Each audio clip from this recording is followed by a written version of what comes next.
What are you wearing? A Canadian tuxedo. Canadian I'm a hockey player.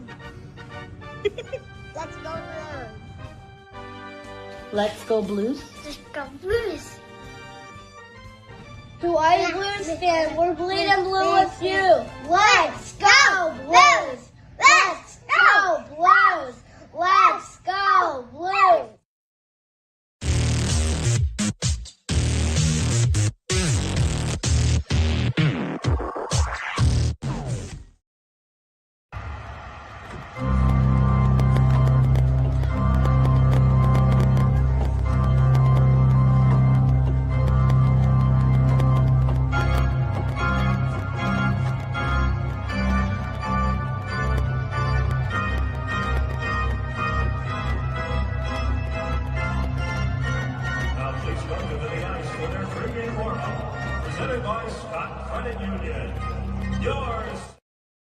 Yeah, it's your BlueNote fan report with a guy who just is having a day that he cannot explain. Struggled getting out of bed, haven't been able to take a shower. We're supposed to be driving, can't drive. And, I know it's late. It's what, 5, almost 6 here, so it's 11 o'clock in the loo. I just needed to talk hockey with somebody. Yeah, I thanks, Wendy. I mean, Wendy, today's the day if you wanted to come on and bullshit with me, I would let you in a heartbeat, buddy. I'm struggling, man. And I figured one of the ways to get out of it is talk some hockey. And there's been a little bit of news happening.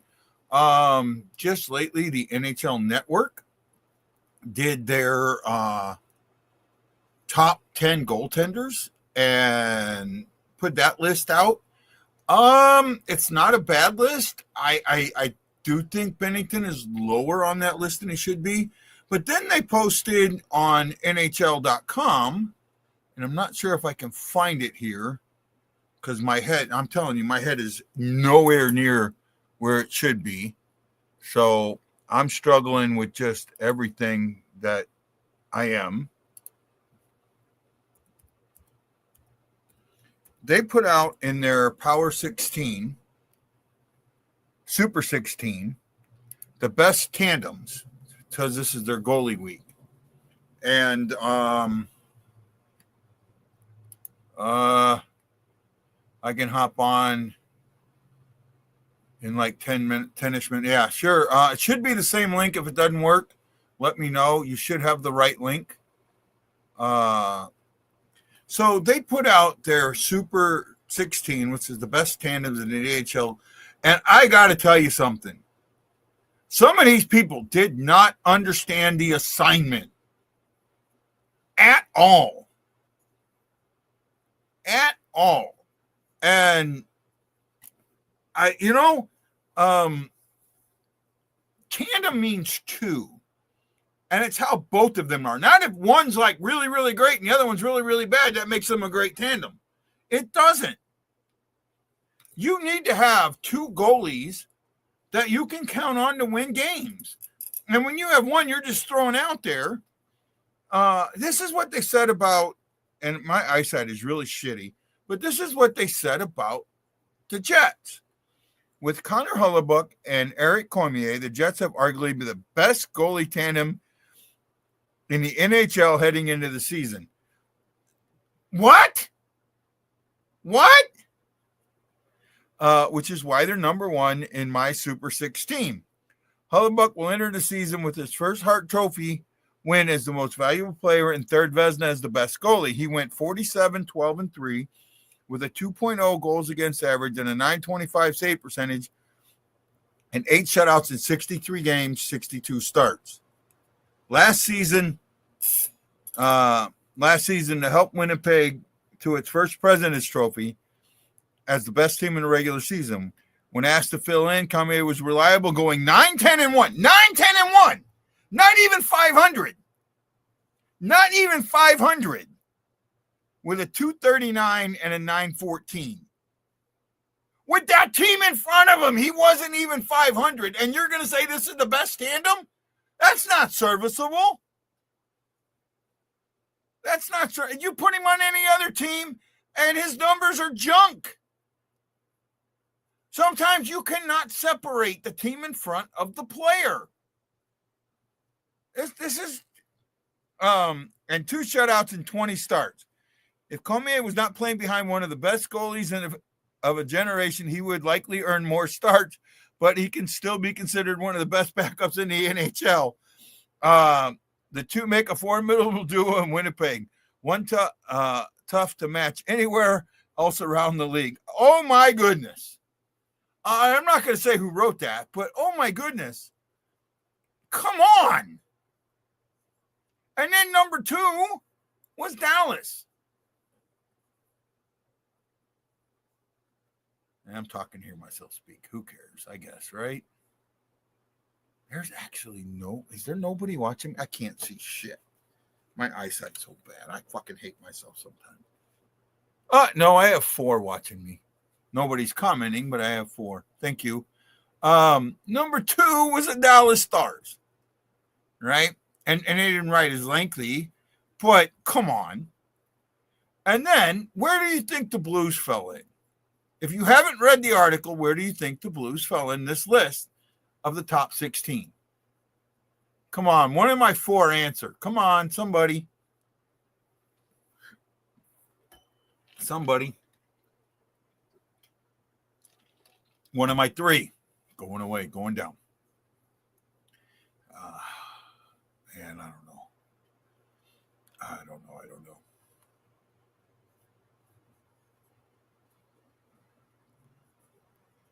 This is what they wrote about the Blues. The numbers weren't always there last season, but there's no denying the quality of this tandem. I ranked them number 9 in my personal Super 6 team, which was middle third statistically in 2024-25. Bennington is a big game goalie. See the 4-nation faceoff performance with Canada in the 2019 run in the Stanley Cup, who is hard to beat when he's on. When he's not, Joel Hofer is there to pick up the slack. The 25-year-old played 31 games last season, his second straight season with at least 30, and went a career best 16-8-3 with a .904 save percentage. That's not a bad security blanket at all for the Blues. I mean, when you're talking tandem, right? When you're talking tandem, this is. Hey, bud. I'm having a bad day and just wanted to talk hockey, so that's why I didn't send you anything. I'm glad you came on, and you're more than welcome. I'm just letting you know why I'm doing this.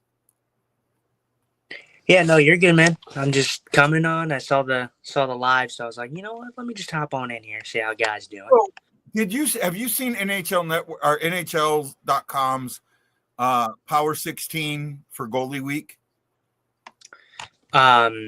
Yeah, I saw the I saw Bennington was ranked at 7th. Oh no, this is different. That was NHL.com's top 10 goalies. Oh, okay. Our NHL Network's top 10 goalies. On NHL.com, right? Mm-hmm. Oh, Dante's Inferno. Yeah. Dante's Inferno is here. On NHL.com, they had a Super 16, the best tandems in the NHL ranked to celebrate goalie week. Okay. Number 1 was the Winnipeg Jets. And I just read what they said. And here was Cormier's numbers. Now, first of all, I get Hellebuyck. I get the season. But Cormier was 9-10-1 with a .239 and a .914. Tell me those numbers weren't from the team in front of him. Yeah, I mean, I do know what you're talking about now. Yeah, the Winnipeg Jets, it's not surprising that they have them first for me. I agree with it. Like I said, I don't think Eric Comrie is a spectacular backup. I mean, I guess he's serviceable, but he doesn't play enough games to be really considered in the tandem, picture, I guess. Well, that tells you everything right there. If he can't relieve Hellebuyck, he's not good enough. The thing is, first thing I said is a bunch of these people did not understand the assignment at all. At all. Right? The assignment was best goalie tandems. Best tandems in the NHL. That's 1 and 2 combined Meaning, what do you get when they're together, right?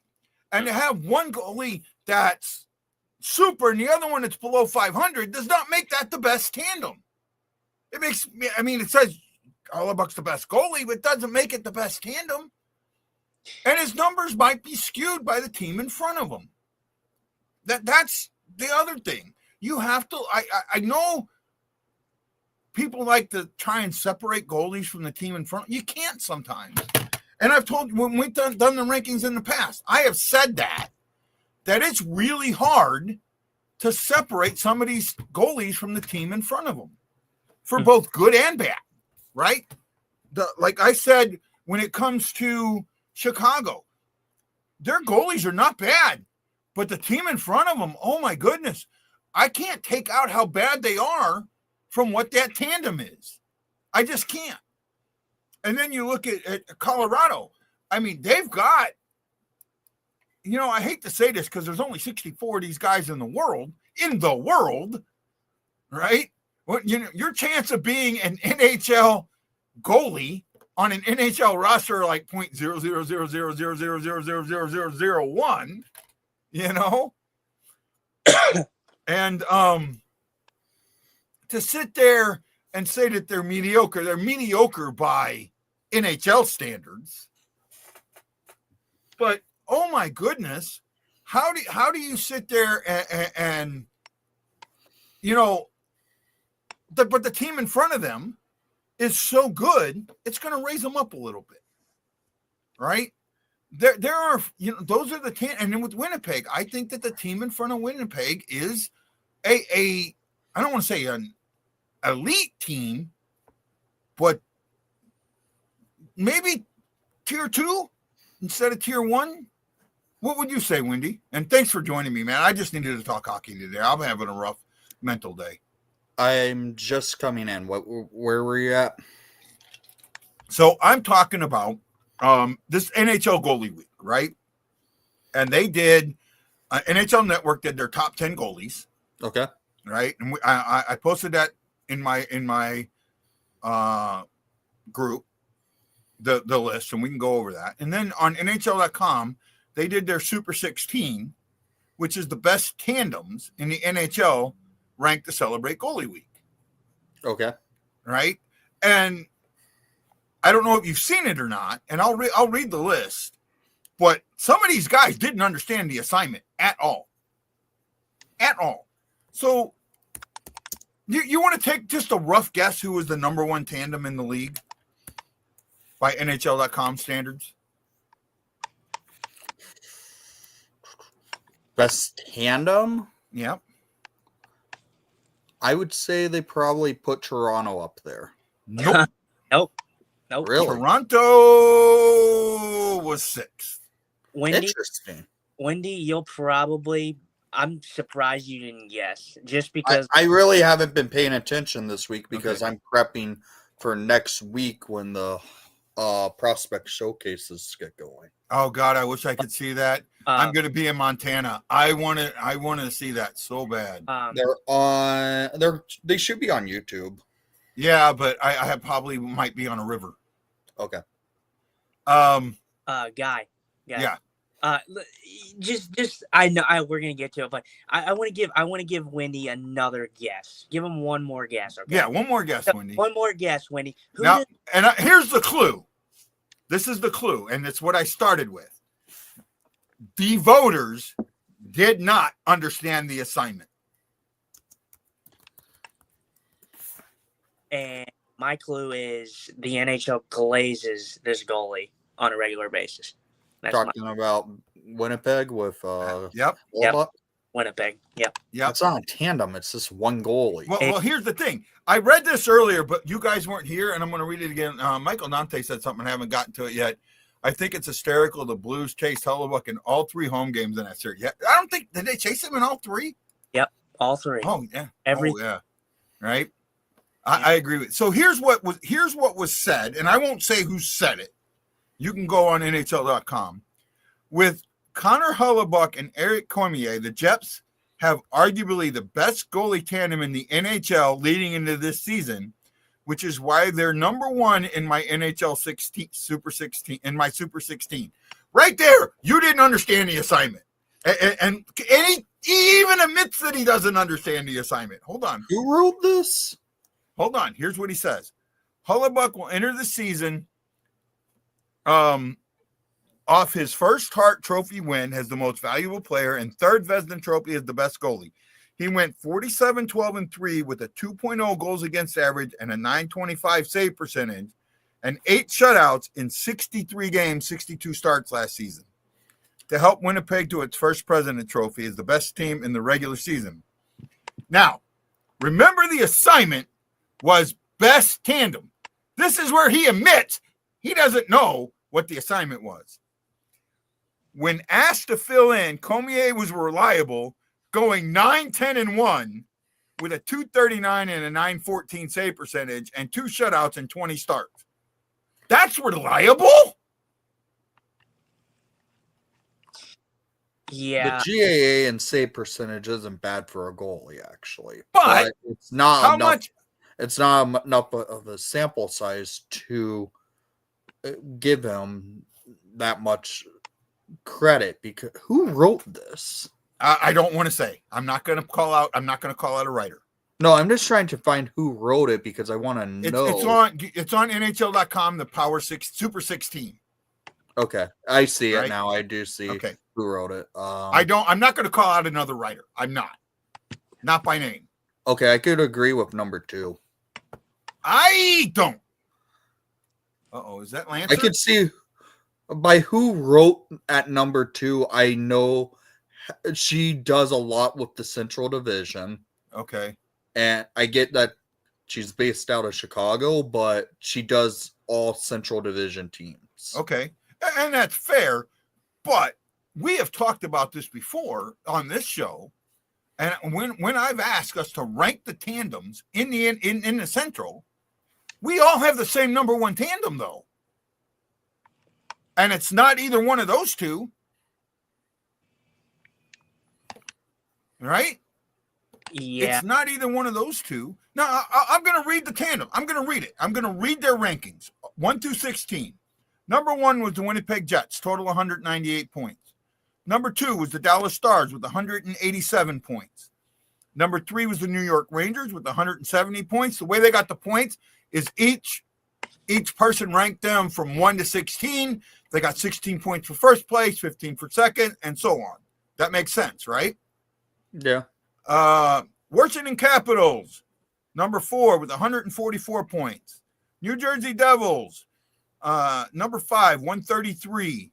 Toronto Maple Leafs, 128, number 6. Number 7, Tampa Bay Lightning with 117. Number 8, the Colorado Avalanche with 102. That one I have to disagree Number with. 9, the Florida Panthers with 100. Number 10, the Vancouver Canucks with 99 points. Number 11, the St. Louis Blues, fourth in its division with 88 points. Carolina Hurricanes, 93 points at 12. The Kings, 79 points at 13. Islanders, 14 with 69 points. Minnesota, 15th with 37 points. The Senators, 16th with 32 points. And the other teams receiving votes. So 17 would be the Knights. 18 would be the Bruins. 19 would be the Canadiens. 20 would be the Oilers. 21 would be the Mammoth. Actually, the Mammoth and Oilers were tied at 20. 22 would be the Red Wings. 23, the Predators. 24, the Kraken. And 25, the Calgary Flames. You know, I can't. Yeah. I can't look at this list with any legitimacy whatsoever. And not only that, one of the voters. Now, look, I know I'm a homer. You want to call me a homer, that's fine. However, to sit there and say that Bennington and Hoffer are not even one of the best 16 in the league makes the whole list illegitimate to me. And the first voter did not have the Blues on their 16 list. How does that happen? Right? And I know how it happens. I know exactly where it comes from. And it's ridiculous that it comes from that. Let's see. Lance also says there's nothing wrong with saying who wrote it. Yeah, but that's not who I am. When you put something out publicly, it's open to criticism. I get that, but that's just not who I am. You're a turning soft guy. Maybe, right? But if you're willing to call somebody out, if I wrote myself, if I was still writing, I would absolutely do it. But since I'm not writing, it's not fair for me to call out another writer. If I was writing for a website regularly, then I would absolutely do it because that writer would have a chance to call me out. And I just can't do that. I mean, I have a little integrity, not much, but a little. Right? But come on. Do any of you legitimately think the Blues are the fourth best tandem in the Central? I could see them more in top 3, comparatively speaking. You could rotate goaltending tandems. You also have to put into the fact sometimes each year your goaltending could be a question mark. Who knows how it's going to be from one year to the next. That's how it has been for most of these teams on this list, actually, for the last couple of years. Each tandem that they have listed are usually question marks a season prior or going into the year. Okay. I think that's how they're kind of ranking it this way. So they're saying that Hellebuyck and Cormier, Oettinger and DeSmith, and Blackwood and Wedgwood are all well above Bennington and Hoffer. I would say the Colorado tandem I still say the Colorado tandem's probably the worst in the Central. Maybe not the worst, but they're down. See, the team in front of them is what is the reason that they're getting ranked that high. Plain and simple. Oh, yeah. The team in front of them is the reason they're getting ranked that high. But their numbers, I mean, you put Bennington and Hoffer, you switch goalies. You put Bennington and Hoffer on Colorado and Blackwood and Wedgwood in St. Louis, and I guarantee you Colorado wins the cup. Guarantee it. Guarantee it. Guarantee it. Yeah, I can see where you're going. You put Hellebuyck and Cormier in front of it, switch Hellebuyck and Cormier with Wedgwood and Blackwood, and I'm not sure Colorado wins the cup. They're gonna get the President's Trophy, I bet, but I don't know if they have it to win the cup. I don't think they win the President's Trophy this year. No. I'm saying if you take Hellebuyck and Cormier, and I'm saying right now, if you switch out Colorado's goalies, yeah, you put Blackwood and Wedgwood on Winnipeg, and Hellebuyck and Cormier on Colorado. What would Colorado do? They would win the cup. I don't think so. As great as that offense is, look what Hellebuyck did against St. Louis. He fell apart. He fell apart against them, and Cormier didn't do much better. When Cormier came in, he did not do much better. At the point that he was chased, the Blues stopped shooting at him. Comrie here's where Winnipeg's issue is. They overplay Hellebuyck going into the play to end the season. They always have, they always will, until they figure out we need to stop that. Let's find a backup goalie who can be serviceable for about 25 games in the season. Not what his backups have done in recent years. Like 2 years ago, Brossoit played 11, 12 games with Winnipeg. And then this past year, they had Comrie play. It was like almost 20 games, correct? Yeah, it was. He Oh, went. come on. No, I'm Carrie. You're saying Colorado's goalies are better than Bennington and Hoffer? There's no way. Wendy. None. To answer your question, yeah, he played. He went 10. I think it was 10, 11, and 1, right? So he played Who? 20. Comrie? Comrie? Comrie 9, 10, and 1. Oh, 9. Okay, Under so he played 500. 20 games. Played 20. Winnipeg's issue is they overplay Hellebuck going into the playoffs. If I was a coach, I would not be doing that. I would be playing Hellebuck.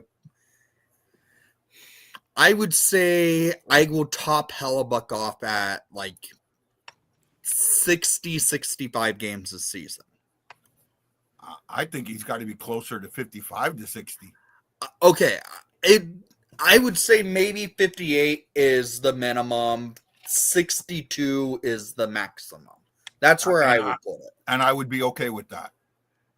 Honestly, they need to find a way to find a backup goalie who can actually be serviceable to play those remaining games that Hellebuck isn't taking so much of the load on, who, yes, they wear him out in the regular season, and it costs them in the playoffs each year. What you see in Dallas, you have a team who doesn't overuse Ottinger. Ottinger does have an injury history, however. Yeah. But they don't overuse him in the regular season. Mm-hmm. They actually tandem much more, where Ottinger's not taking the heavy load like Hellebuck is. And look where Dallas has been in the last, I believe, 5 years. They've been in the conference final now. Yeah, yeah. They are, yeah, they do use him right. Now look, here's Hoffer. Hoffer's numbers last year, right, was 16, 8, and 3 with a 904, and I want to say he was at a 215 or 216. I could be wrong on that. Let me do a quick click to see. But I want to say that he was in that range. 264. He was yeah, he had one shutout. He had 16 wins. Oh, come on. Why are the numbers so messed up right here? Okay.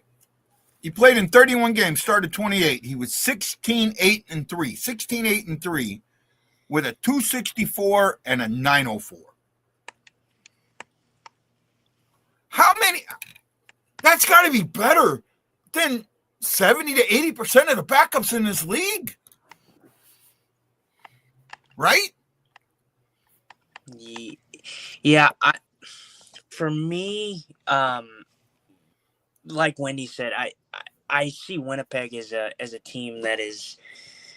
I think it gets so much praise because, I mean, you did say the team in front of them, but Hellebuck is a big-time performer in the regular season, but he falls apart in the postseason. Most people don't take that into, account when they're, ranking these goalies either. But Comrie doesn't get enough starts to really first of all, give them the number one ranking first off. I don't agree with that at all. But Lance, you're always welcome, my friend. You know that. And by the way, now that I've got Lance and Wendy here, you guys, I have lives coming up. You are welcome to those lives. All but one of them are you absolutely welcome to be part of. And the one that, if you come to it, I will bring you on, but you will not be, a major figure, will be the one at the Elks Lodge on the 24th of the Detroit game, right? That is a special show. That one's got to be focused on me and Justin. And I hope you guys understand that, right? I love you both. You're both great co-hosts. I love having you on the show. But for that one, I would bring you on, but you would not be like we did at Vitaly's Hideaway, like I have coming up again. Does that make sense? Mm-hmm. Are you? I'm not like offending you, am I, Wendy? No, I understand. You're right. You got it. Yeah, I understand everything. Yeah. Okay. But I do hope you guys can make it. I'm trying to make time. I have assist removal. Depends on how I feel. Man, I hope you can. I really hope you can at least make one of them, Lance. The last year, I'll tell you what. Last year we did the season preview one, the second one, the one that we actually where we all three were there, where I spilt the food. That was a hell of a show. That was a really good show. And now we can show the bar. Right? Now I can set up my other camera. Right? I can set up the one for what do you call it? I can set up the one for the crowd camera. Okay. Right? I can set up a crowd camera. We can get that in. I fully understand. Look, and again, right now, and I'm saying this since you guys are here, and I've already talked to Ashley about this. Justin me and Justin have talked, and he's agreed to be a full-time co-host on the show. And with that, I need to make sure that we're doing something that is more focused on me and him, and that's what that show is going to be. Mm-hmm. Right?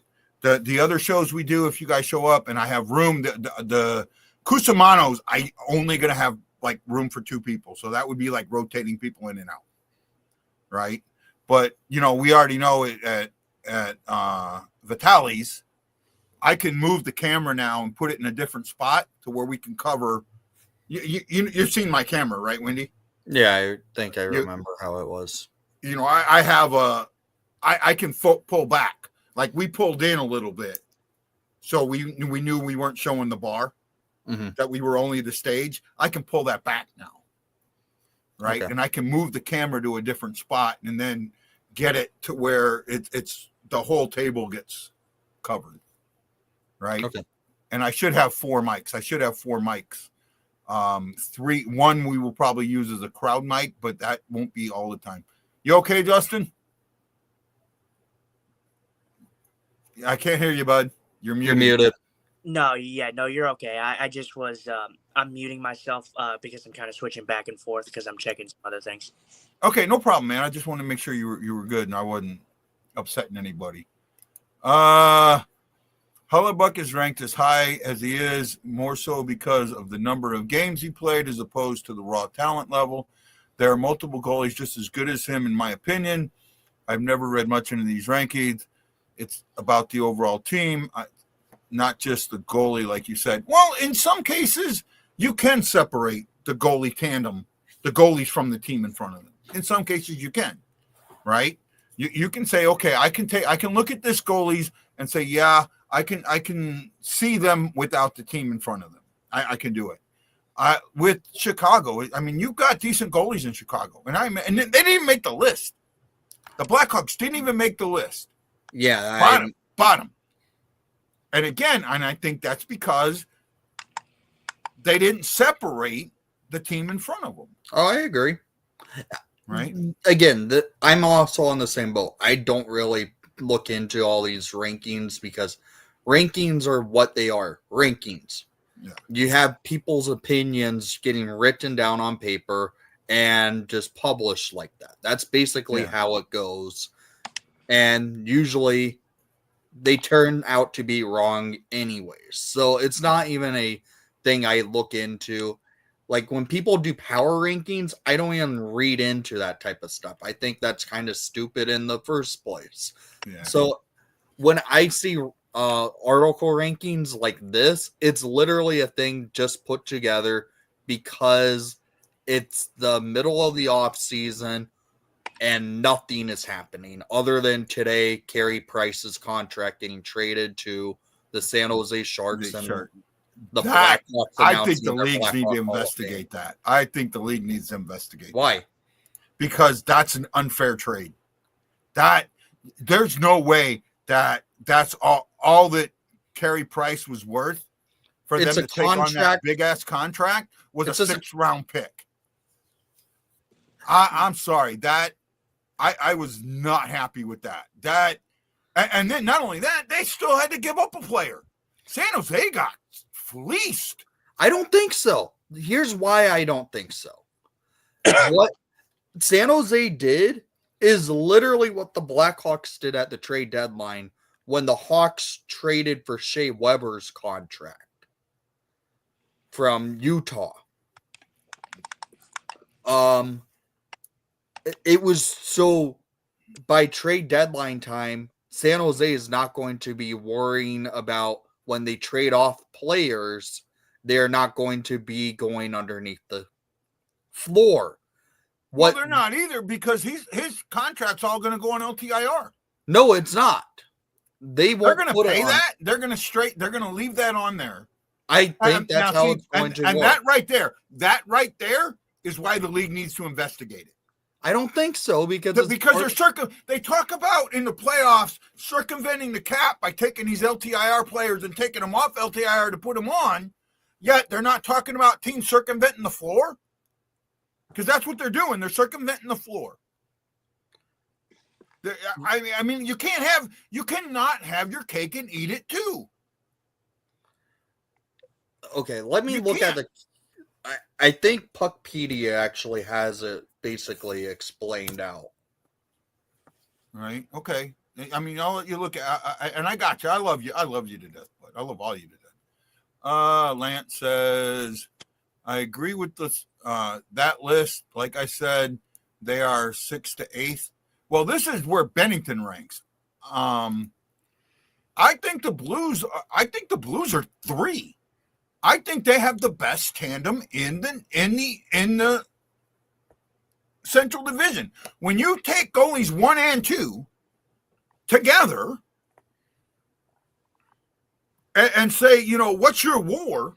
And when both goalies have a positive WAR and the other teams don't, that's telling you they're not the best tandem.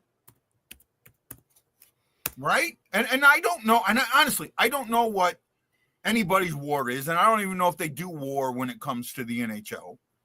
But I know if there was a WAR on Cormier, it would be a negative. It wouldn't be a positive. And on Dallas's goalie, I forget his name there.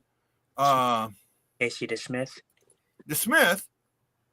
I think it's the same thing. And now I can't find what I was looking for. I found what I was talking about. It's from Frank Silverali. Yeah. Montreal will hopefully not operate an LTIR to open the season after paying Price's bonus. He had a signing bonus. They had to pay it off this past weekend. San Jose has now cap floor flexibility if they end up trading away players at a later date, i.e. the trade deadline. This also puts San Jose now at, where are they? How much cap space they have left on their cap space? They currently have $9.24 million in cap space. And with this contract from Carey Price coming their way, they also had all their contracts filled. They needed to open up contract space to be able to sign a top prospect for Montreal, right? No, San Jose needed to open up a contract space so they can sign 2 of their top prospects in their system. Okay, so DeSmith was played in 27 games, started 24, was 14, 8, and 2. So, yeah, he might have a positive. It was 915 with a 259. So his WAR might be positive. And if you're going by strictly numbers, in that case, I could put Ottinger and DeSmith over Bennington and Hoffer, but barely. I mean, I'd have to say 1A, 1D. I think when I think about tandems, you mostly I look at the backup per se, and I just asked myself, who do I think is better in this situation? Like Bennington and Hellebuck, obviously, most will say that Hellebuck is a better goalie, obviously in the preseason, or not in the preseason, the regular season, sorry. And in the postseason, Bennington is more of a clutch goalie. But I think when you look at the numbers overall, Comrie is not a better goalie than Joel Hofer, in my eyes. I know we're not on Winnipeg, but when you talk about DeSmith, like you said, Guy, I think DeSmith is a little closer, and you probably could put that tandem over St. Louis, if you wanted to, but it would be by a slimmest of margins, I think. To me, in order to for a goalie to have a positive WAR, he's got to at least be 500, at least, and that's the first part. His save percentage has got to be better than 900, and I don't know. I think when it comes to GAA, that has changed. I think sub 3 is where you need to be, maybe sub 2.5. Where would you think, if you're looking for a positive WAR, what would those 3 numbers have to be? Does my question make sense? Or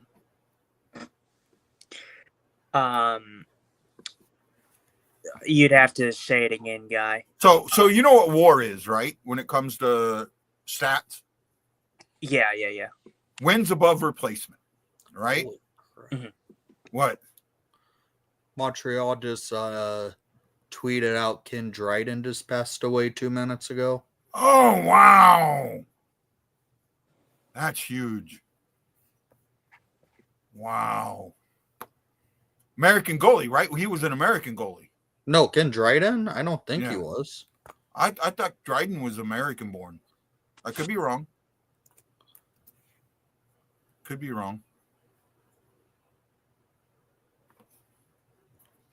No, he's from Hamilton, Ontario. Okay, was wrong. Yeah, that's nothing new. So WAR is wins above replacement.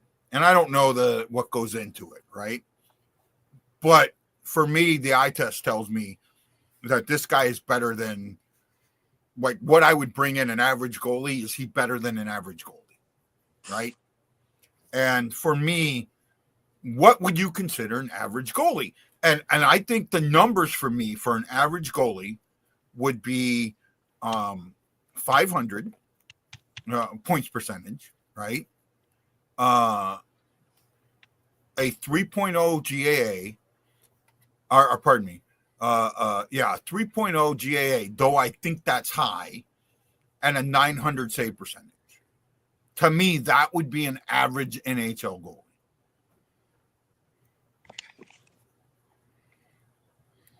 Yeah. Agree, disagree?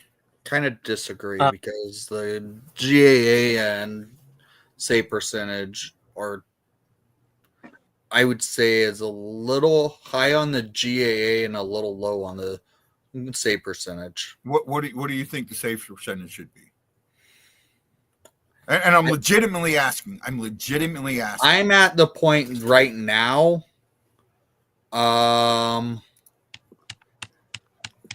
I would say a save percentage around 905 to 910. Okay. There used to be a way where you could get the average in a column, but I guess they don't do that anymore. I think I don't know if this would be accurate, Guy, but is your 3 goals against average, is that like based on the premise of like how high scoring the NHL is now? A little bit. I mean, I think that has a lot to do with it. You're not seeing the 2 to 1s anymore. You're seeing the 3 to 4s. You're seeing our 4 to 3s, 5 to 3s, 6 to 3. You're seeing higher, right? And it's always felt like if you were under 3, you were pretty decent, and really for me, I always looked at 2.5. Now, I'm looking at some numbers here, and I got to do a filter here real quick. I'm going to filter out total games. I'm going to add games played, and we're going to make, let's say, well, we said, let's say 15 games played. So this takes out the guys that only played a couple of games, the guys that came up for an emergency recall or something like that, right? So 15 games. Looks like Lance said he tried coming on. Say again? Looks like Lance said he tried coming on. Oh, he's going to come on? No, it said he tried. I tried to come on. Dryden is kidding. Okay, well, then I can fix that, Lance. Look at, go look at you might have an older studio one. Go to your Facebook, and let's see if I can. Here we go.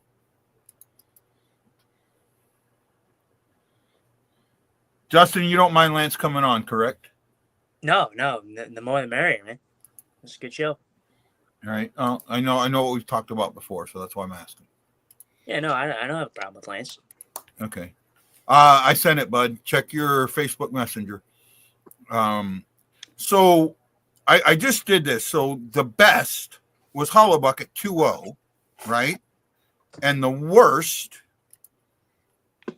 was Bloomquist at 381.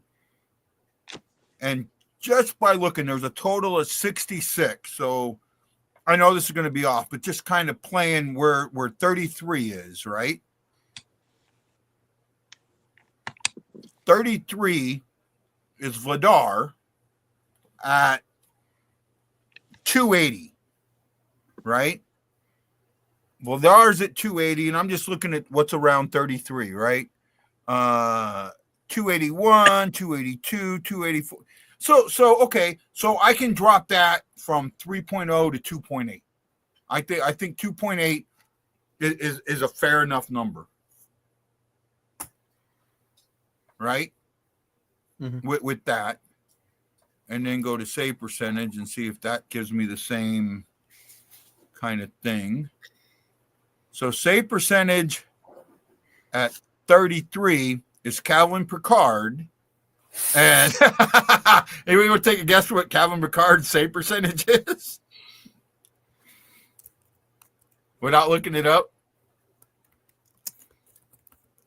You're muted again, bud. We're not hearing you. You're muted, Justin.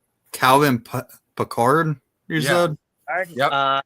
Let's say, man, that's got to be so low. Maybe in like the 700s. His save percentage from last season or career? Last season. Oh, I remember seeing it. I thought it was exactly 900. It is 900. So that kind of sets what that helps my case there a little bit. Yep. Kiko. Sounds like my wife's name, Keiko, is coming my way. I don't think it's going to be that bad. I don't. Uh-oh. Well, we got all four of us now, right? Yep. The only one we're missing is Ashley, and I know she's sleeping. She's doing a squirrel thing, but great to have you all here. Well, you got you here. 4 shows set up, guys, right? 4 shows. I've sent you, and I've made you. I really would, if you can. I know I've for a couple of shows, I've asked you to be co-host in the event. Mm-hmm. Please accept that. That will help us. Because it means you can share it out and get it around. So I would, if you can, if you don't mind, if you don't want to, that's fine too. I'm just asking. Yeah, I thought I already had accepted him. Maybe I'll go back and check to make sure. Okay. So we have 2 shows at Vitali's Hideaway on the 5th, which is our big season preview, like we did last year, right? We're going to rank all the teams in their divisions 8-1. We're going to focus on the Central Division, like we've talked about. We'll break down the Central Division 8-1. Each of us will give us our, who's our 8, who's our 7. And now the other divisions, we're just going to kind of touch on them. I expect the show to be about 3 hours. Hopefully we got people there, and it'll be a fun show. It's at 5:00 on a Sunday. So, and I'm doing that on purpose, right? Sunday, a little bit earlier. should make it easier to do the show. And then on the 11th, that's a Saturday at 2:00. Now the game starts at 3. We're going to start at 2. We're doing a game day show at Vitali's Hideaway. Vitali's at 30 minutes from downtown St. Louis. Lance, Wendy, you guys have both been there. How hard was it to get to? So it's not just me saying it. Simple. Right? Is right off of 55. Right off 55. I mean, you can see the sign as you're going down 55 before you get to the exit, right? It is easy to get to. It's a big place. I really would like to get a lot of people in that one, right? If I show up, I'm going to try to get my 2 sons and my son's fiance to come. So hopefully they can have other people too, but I'll try to get more people there. Oh yeah, please. Let's get as many as we can. Let's pack that place. Say again. I already know I won't be able to make that one because I will be in Chicago for the home opener. Okay. So because that's the centennial for the Blackhawks. That's true. Yeah, that's true. Yeah, and that's absolutely, I get that. That's absolutely fine. But the preseason one is the one I want you guys at. I'll be honest. That's the one I want you at more than anything, right? Because that's the show that I really, really want to get people at. And then we have a show at Cusimano's on the 19th, which is in Maplewood. Again, very easy to get to. Now, the thing with Cusimano's, the stage is very, very small. Yes, it is. So, Yeah, it is. I've been there. Okay, so if I have guys, if it's me and Justin there, I will rotate guys in and out. Yeah, right? You'll have to. Right, I'll have to rotate guys in and out. It's not a game day show. It's just a regular talk show, hour and a half, 2 hours, talking about what had happened up in the season up to that point. It'll be a great show. And then we have now this show, I'm inviting everybody, but it's also a Blues Clan meetup, right? We've talked about doing these. I really haven't done one. This time I've got a venue. Yes, it's a little hard to get to. I get that. But they're opening the place up. They're big. We can do potluck, bring your own food because I don't think they serve food there. I might bring some emos and some other stuff and maybe go to Sierra's. I don't know yet. What? Delicious. If I get Sierra's, I'm making sure one pie and a lot of the raviolis are mine. I'm absolutely making sure of that. I mean, I lived a mile from Sierra's. Right? I remember when Sierra's was in its original location, not where it's at now. Right? The building behind it where the bar is and all the quick stop and all that, that's Sierra's building. They were originally in one little part of that's now part of the bar. Right? And because they own that building, the bar can't cook food because they want people to get it from Sierra's. Yeah. Really do. Right? So that Sierra's owns all of that up there except the gas station. They own all of that. So I know that much, right? But that show, I do want you guys, if you can come, great. It'll probably be a rotation thing where we do it. We'll have the crowd cam out. But that's, like I said, that's kind of me and Justin's show. Wouldn't it be easier since you are cramped at Cusimano's? Because I know the size of that stage. I've been there. Yeah. For people that want to show up and be on the show live with you, through StreamYard, that we can just show up this way. We don't have to. It might. Go ahead. That might work. That actually for Cusimano's that might be better. Yeah, I think it will be. I still want to get people there. Yeah. Right. Yeah. Right. I still want to get people there. That's the important thing of getting people there. For the bar owner. Yeah, and great food. Excellent food. Yeah, really good food. Really good food. He will make special food he'll buy special food just for that event. He did the last time. Yeah. Any of the St. Louis restaurants that have ever had the Cusimano name, I've never been to any of them and say, man, that was a bad meal.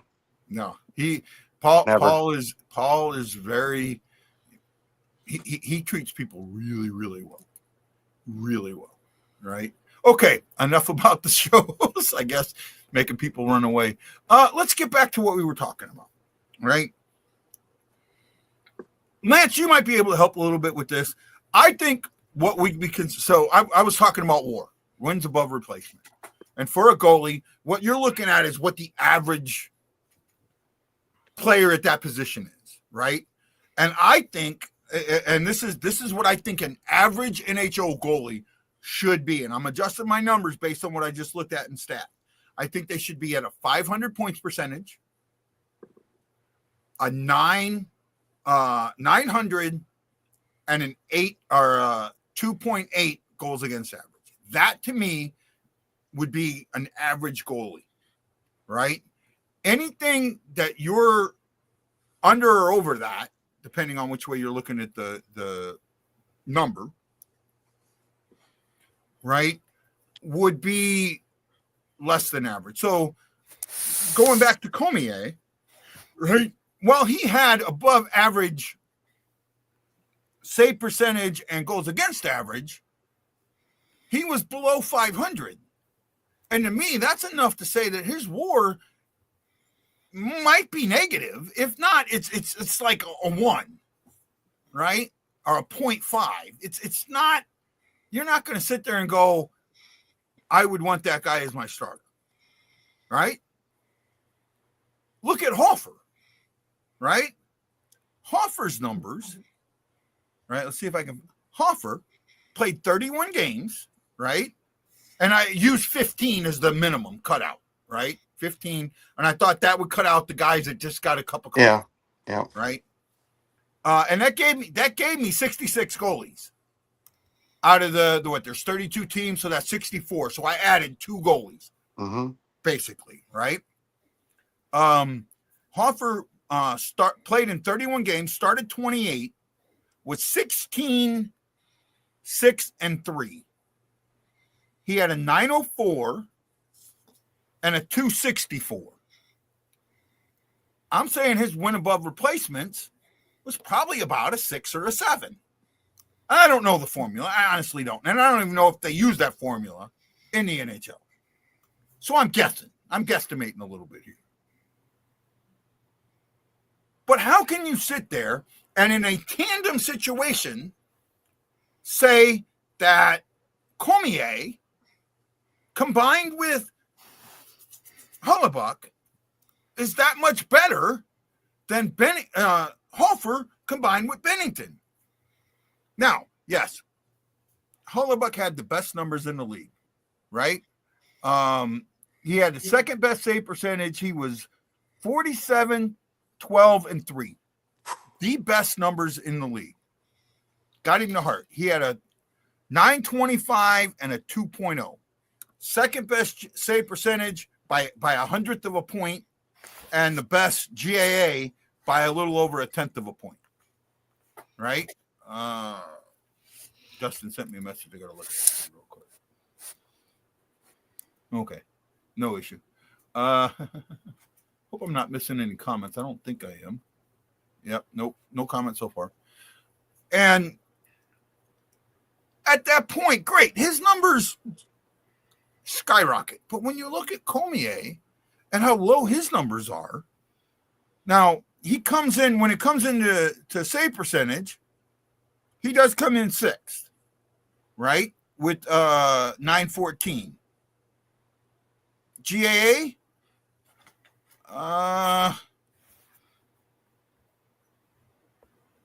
Cormier, what did I say it was, 239? 2.39. Cormier was 6th. Yeah. Right? Which I get. But he only had, he was under 500. To me, the other numbers don't matter. They're when you're under 500, those numbers are more telling of the team in front of you than you. Right? I mean, it'd be the exact opposite. If you had those numbers and winning, you had a 800, 600 points percentage.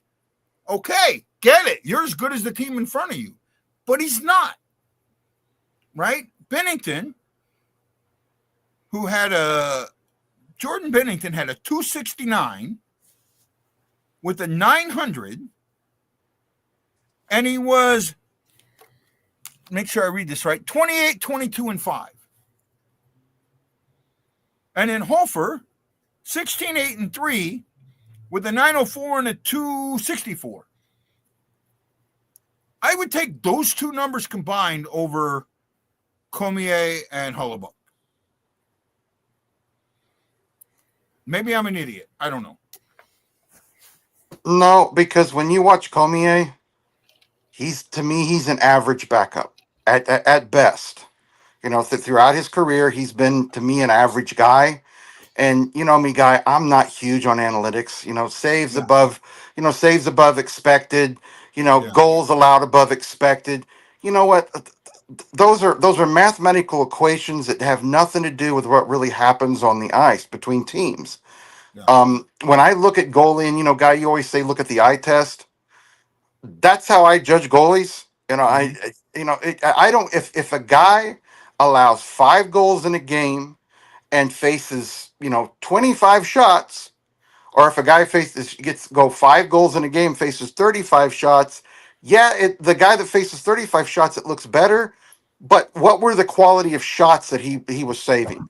There's a lot of games where a guy makes 25 saves and allows 5 goals where he was actually really under pressure throughout several times throughout the game. Either that or he got left. Jake Allen. Yeah, Jake Allen got left hung out to dry. Exactly. Right? Exactly.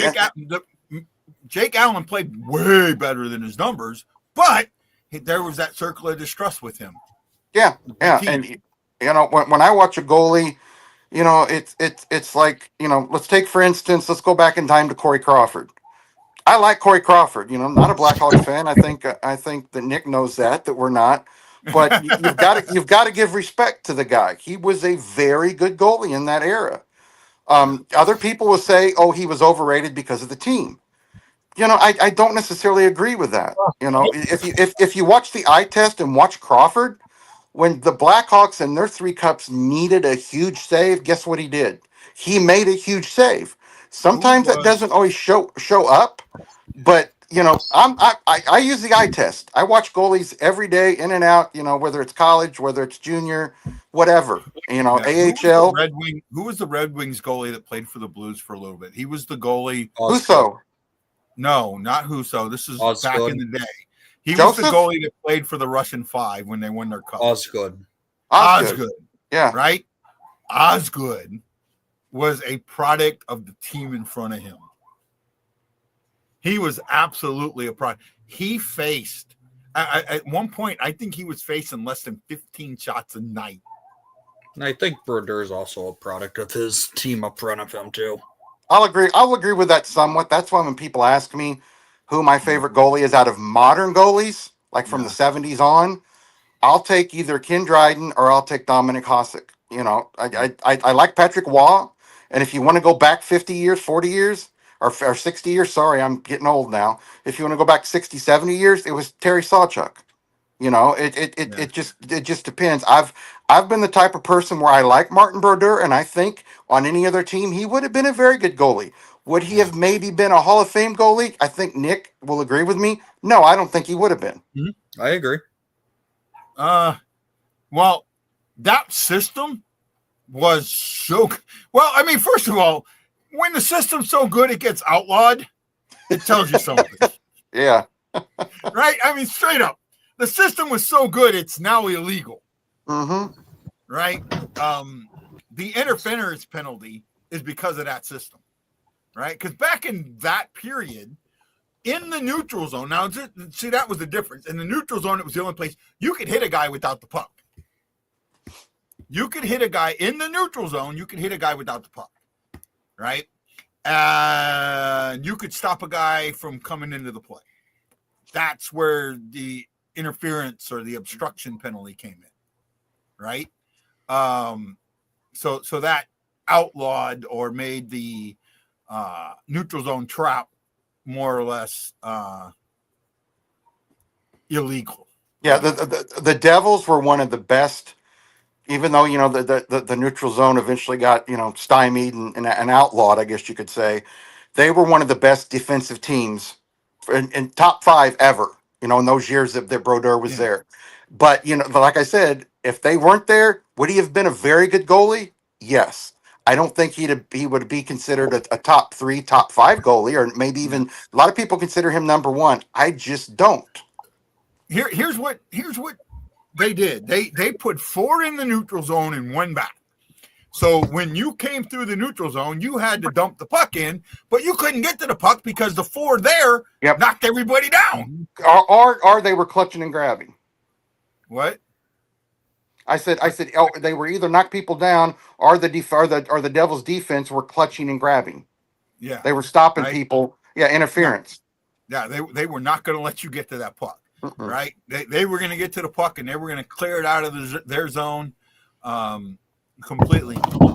And so this all gets back to, for me, it absolutely gets back to this goalie ranking thing. And I get where you say where Nick says I don't follow power rankings. I kind of like power rankings during the season because it does give you an idea of who's hot and who's not, and who's playing the way they should be. I do like that. But right here, for this one, I absolutely say that they blew this, that they did not understand the assignment one bit. I don't like power rankings of today's game because 95% of the stats they use are analytical stats. Mm-hmm. And I'm a like guy, you and I talked about it for years since I've known you since 2017. We've talked about it that the eye test is what really tells you what a player is. If you watch him night in, night out, maybe the stats don't show he's a top 2 center. But if you watch the guy play, let's say he's a number 3 center, you can look at that guy and say, on any other team, he might be a number 2 center. It's just, I like power rankings, but if they have to do with analytics, I don't like them. Right. It just, for me, I look at the very first person that voted, and I won't call him out because I don't write. If I wrote, then I would call him out. I think that's fair. This was their ranking of their 1 through 16. Number 1, Jets. Number 2, Stars. Number 3, Rangers. Number 4, Leafs. Number 5, Avalanche. Number 6, Canadiens. Number 7, Canucks. Number 8, Devils. Number 10, Tampa Bay Lightning. Number 9, Tampa Bay Lightning. Number 10, Washington Capitals. Number 11, Senators. 12, Hurricanes. 13, Mammoth. 14, Islanders.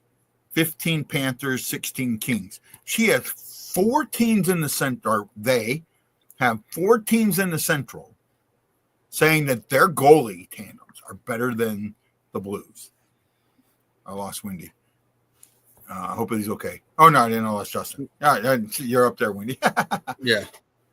I'm sorry. That I can't accept that list. My biggest 2 problems with that list is where Ottawa's at and where the Rangers are at. I just, everybody goes gaga for the Rangers tandem, and I think Shesterkin is a great goalie. Yeah. But I don't know. I don't see them as 3rd. I just don't, and I don't see Ottawa as 12. Yeah. How old is Anderson now? 35? Not Anderson. Yeah. Anderson. 35 or 38 or 40 or 45. Hell, he may be as old as me. Anderson. What chance are you talking about? Craig Anderson? He's retired. Oh, I thought he was Ottawa's goalie. No, Craig Anderson retired like 2 or 3 years ago. Who am I thinking of then? They have Olmark and Levy and a Levi. Olmark and Merlin. Yeah, I'm lost today. Well, Olmark. They have a 23-year-old. Olmark was 10 on the goalies, top 10 goalies in the league. So that's gonna help the Senators out. But again, I'm gonna chalk that stupid remark by me up for chemo brain, and you can look it up. There is such a thing as chemotherapy brain, so I'll just knock that up to that. Okay. Brain fart. But here's of the people that ranked, and I won't say names, but here's where they ranked the Blues team. And yet, I'm talking about it because it's got me irate. The first one did not rank them. The second one had the Blues at 5th. The third one had the Blues at 16th. Fourth one had the Blues at 9th. This one had the Blues at 3rd. This one had the Blues at 15th. Next one had the Blues at 7th.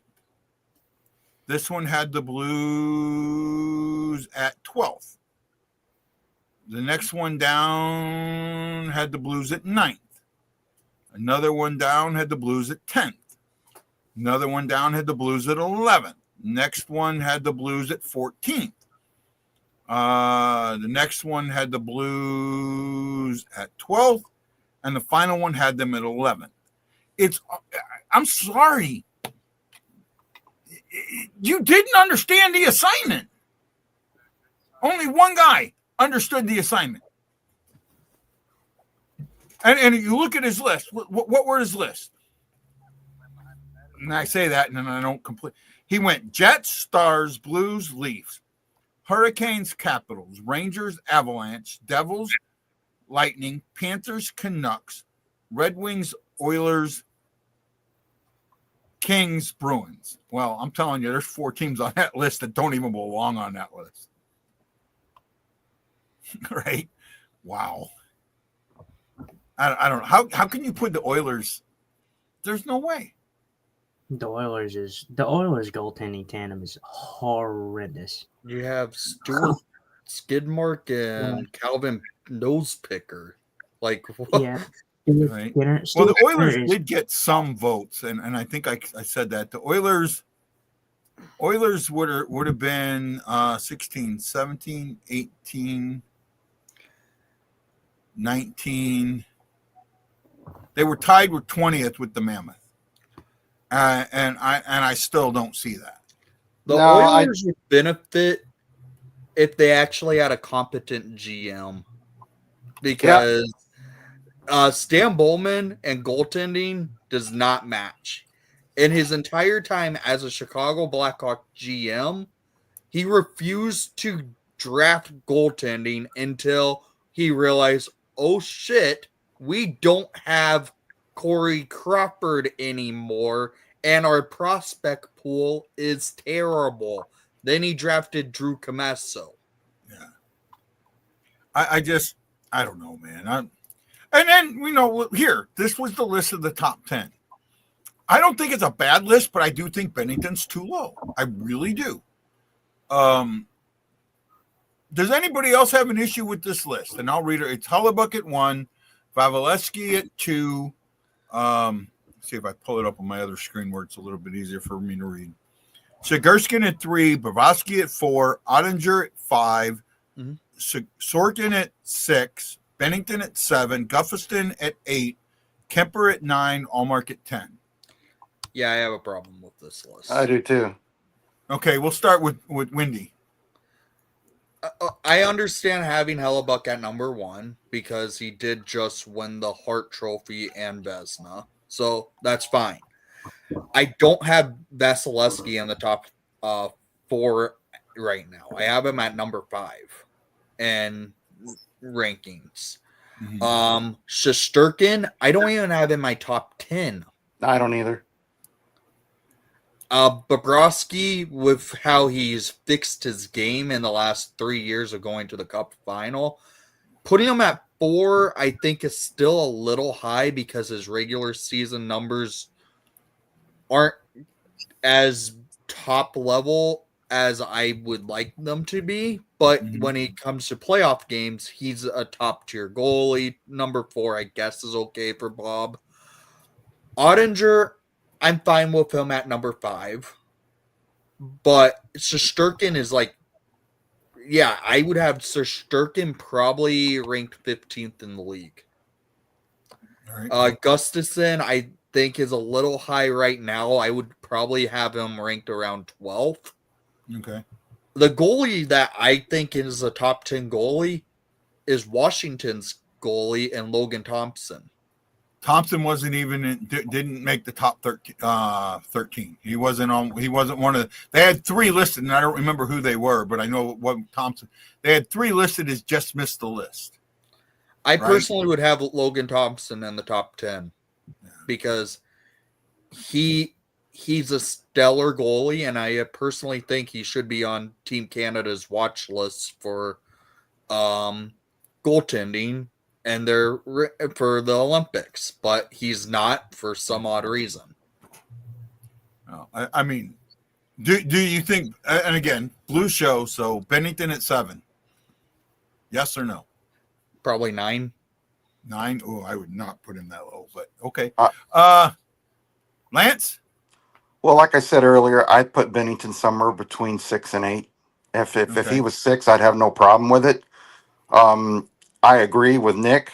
Igor Shesterkin is not the number 3. Vasilevsky, 3 years ago, 4 years ago, 3 years ago before his injury, I would say number 1 or 2. But right now, he's not really proven that he's the goalie he was before that injury, because he was out so far. I've got a problem with Gustafson. Like Nick said, I think he's more like a 13th or 14th. And I've never been a Darcy Kemper fan. Never. And is he top 13, 14, 15? Yes, he is. But number 9, I think that's several spots too high. I think Kemper is here because he's a system goalie and he he is. well in LA. Yeah. Yep. So Kemper's the one that didn't make the playoffs on this list, right? LA made the playoffs. LA made the playoffs. Okay. Yeah. No, I'm thinking embarrassed again by. Sorry, I'm thinking Kemper was with Vancouver. My bad. Yep. Well, in Kemper, I will say I'm with Lance on that one. I've never been a big Darcy Kemper fan, but I mean he was stellar for an LA team that absolutely choked in the playoffs. Like he was the only reason LA had a shot.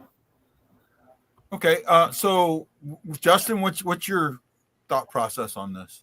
I won't get too in depth with it because I think Wendy and Lance kind of covered exactly kind of how I feel. I think a few years ago, I think Vasilevsky would be ranked, at number 1 or number 2, but as of right now, little too high for my liking. Gustafson, I 100% agree with. You know how I feel about Minnesota in general. I'm not the biggest Gustafson fan, so I think he's very consistent. He had a good year this year, but next year he might come back and crap the bed. So he's very inconsistent. So I would say higher up for sure. As for Bennington, I'm fine with him at 7. I think I'm kind of with Lance in that ballpark where I would be fine with him at 6 or 8.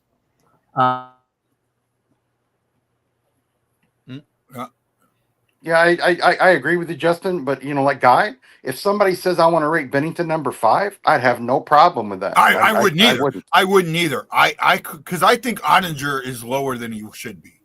Right. All right. Ottinger, I tell you, when you watch Ottinger, he's a great goalie. I don't care what system, what team he would play for, but when he's a very good goalie. He stands in there when he needs to.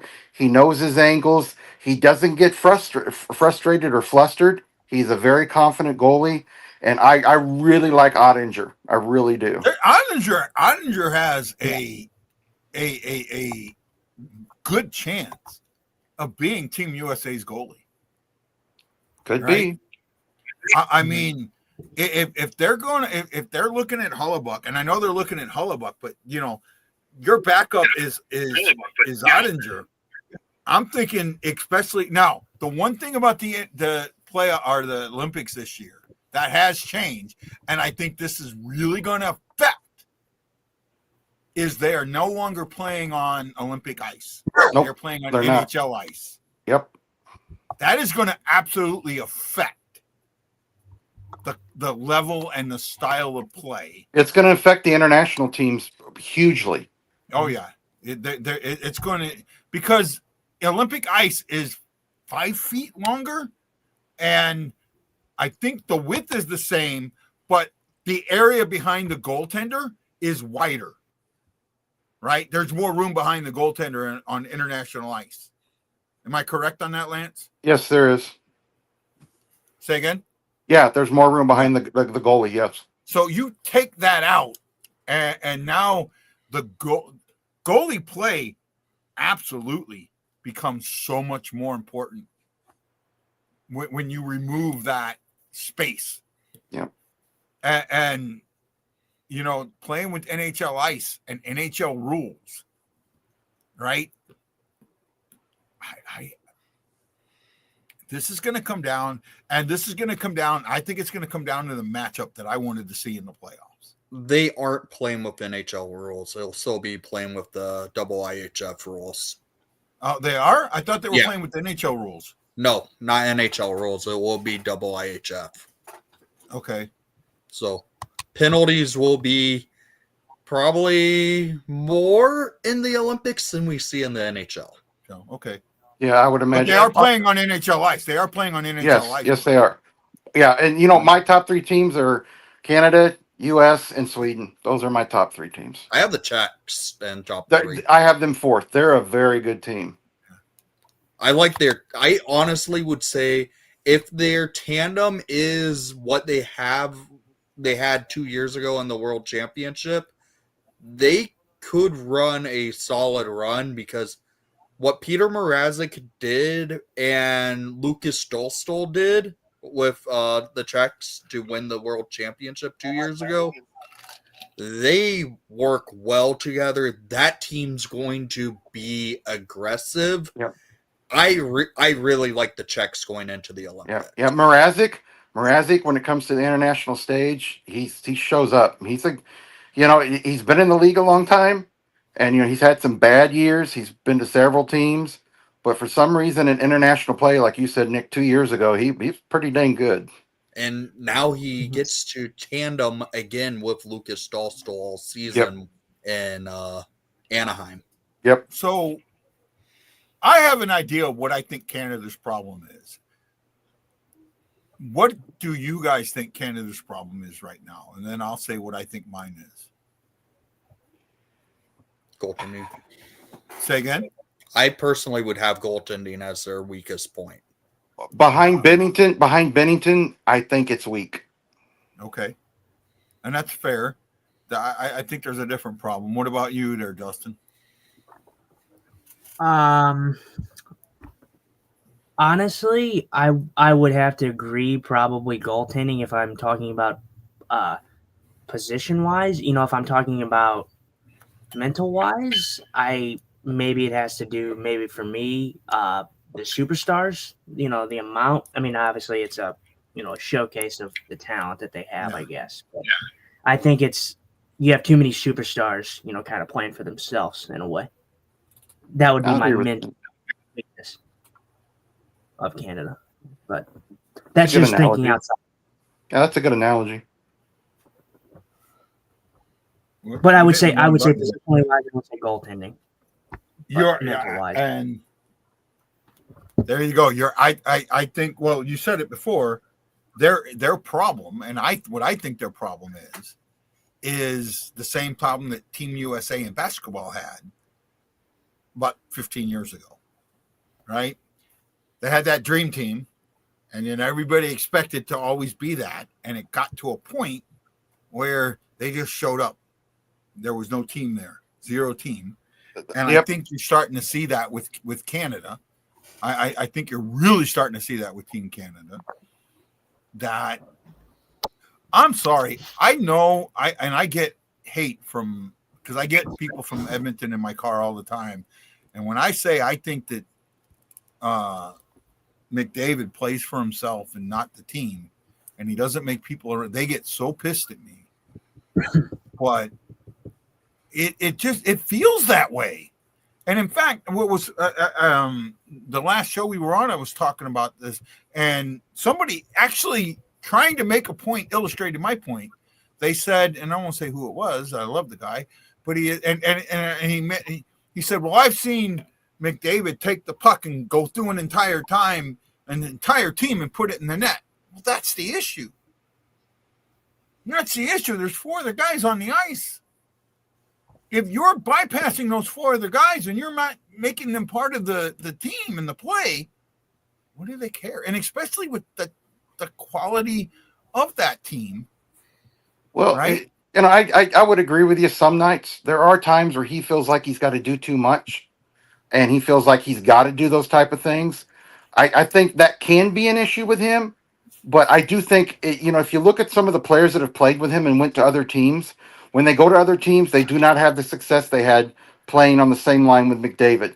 I think Edmonton's problem is their defense and their third and fourth lines. I think that's their major problems. I will agree. Yeah, they do not have. Well, Oh, see, and that's the Edmonton, same thing with. Go ahead. Go ahead, Justin. Edmonton has no depth. I mean, No, they zero don't. depth. Well, they aren't the only have- team. I think the other team, and it was getting mentioned earlier, Colorado's this great team. I don't think Colorado has a good third or fourth line. Maybe I'm an idiot, but I don't think they do. Well, I think Colorado's guys, a two-line team. for the last 10 years, every year everybody touts Colorado every year. Right. Scary Phantom was talking about it earlier. I think it was him. Yeah. Sorry, I don't mean to cut. What do you cut think, guys Nick? off. What do you think, Nick? Do you think that's Edmonton's problem with their third and fourth lines and their defense? I really think their main issue is their goaltending when it comes to Edmonton, when it comes in the playoffs, because I do not like how you can't trust what you're going to get with either Calvin Pickard or Skinner. Their defense, I don't like Darnell Nurse. I honestly think he's a bad defenseman. He is. He's terrible. Their third line, I feel like it's actually serviceable. The fourth line can be improved, but it's a serviceable fourth line where it can get you wins. Because last year they didn't just rely on Leon Draisaitl and Connor McDavid's lines. Yeah. They relied more on those third and fourth lines in the playoffs and regular season to get some wins. So I'm fine with how Edmonton's forward lines are. It's a few defensemen and their goaltending is their weakest points. Might I add, Winnie, that I definitely agree with you. I just think Edmonton has no depth, but their defense and their goaltending is definitely the problem. I'm sure you guys have heard me say it before. I compare Colorado and Edmonton like hand and foot, to be honest. I mean, they literally have kind of like the same thing. Obviously, they don't have the Makar on Edmonton. Their Makar would be Bouchard. But he's not on Makar's level, in my opinion. But they're kind of the same. Like you have a superstar. Well, actually, technically, you have two superstars in Edmonton and one and you have two in Colorado, but one's a defenseman and one's a forward, obviously. So that's where it kind of differs. And I think that they just kind of outscore their problems. I think that Colorado especially is looked at as a team like a juggernaut, but it's mostly to do with those superstars doing the heavy lifting, just like in Edmonton. And people tout their defense as being great because, Edmonton can go out there and score 7 goals. Colorado can go out there and score 7 goals. So they just outscore their problems on the back end. Scary says, but for sure the Avs have the best third line in hockey, no doubt.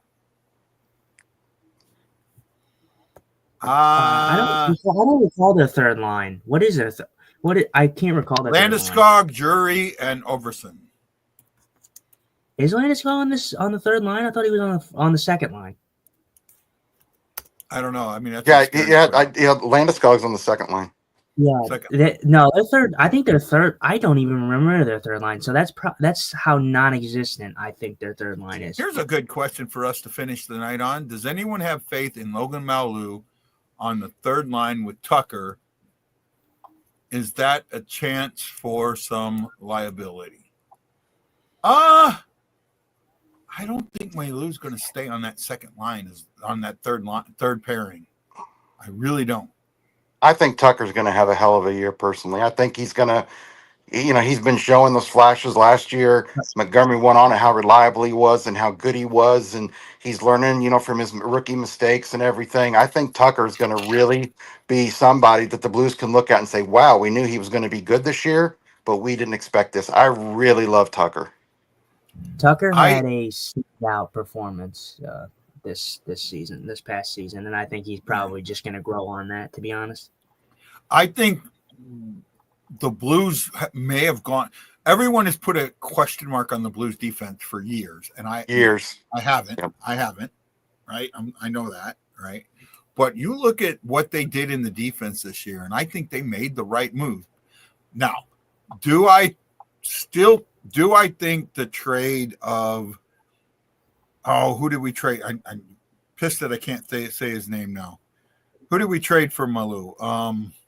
Bolduc, right? Yeah. Do I think that we got what we should have for that trade? No, I do not. That should not have been a straight up trade. We should have gotten another pick. We should have gotten a prospect. We should have gotten something else for Bolduc. I absolutely believe that. However, when you took Nick Leddy out, now I did not think anybody was going to claim Leddy. I was absolutely shocked that the Sharks claimed Leddy. It was so they could get to the 4. Yep, that's exactly right. I'm not too surprised. I feel with the salary cap that the Sharks had, I'm not too surprised. Are they not projecting Leddy to actually skate this year in San Jose? They should be. On daily faceoff, he's not even projected on their decom roster. Yeah. Well, I think that's a mistake. I think Leddy's still serviceable. He just shouldn't be playing top 4 minutes. Yeah, I have him on most teams as a third pairing. Yeah, I think he's very serviceable. He's on San Jose, right? Yeah, the Sharks. Yep. But daily faceoff does not have him projected in their lines. Wow, I'll have to look at that, Nick. I didn't know they'd do that because I thought for sure he would play some third and maybe some fourth. I'll screen share it. Well, I can't see them. So here's their defense on their roster. They have 8 defensemen on their roster: Orlov, Leddy, Kleinberg, Ferraro, Legring. I probably can't say that right. Langren. Yeah. Deschanaras. Mukhamadulin. And I can actually say this last one, Thompson. Right? Here you go. Here's a question for you, and I want to see if anybody gets this. How many defensemen does San Jose have on their roster for next year? You're talking about. Are you saying the full roster or the full? Yeah.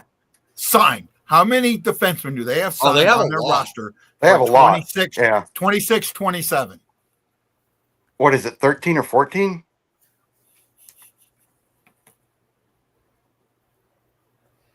One. Leddy is a UFA. Kleinberg is a UFA.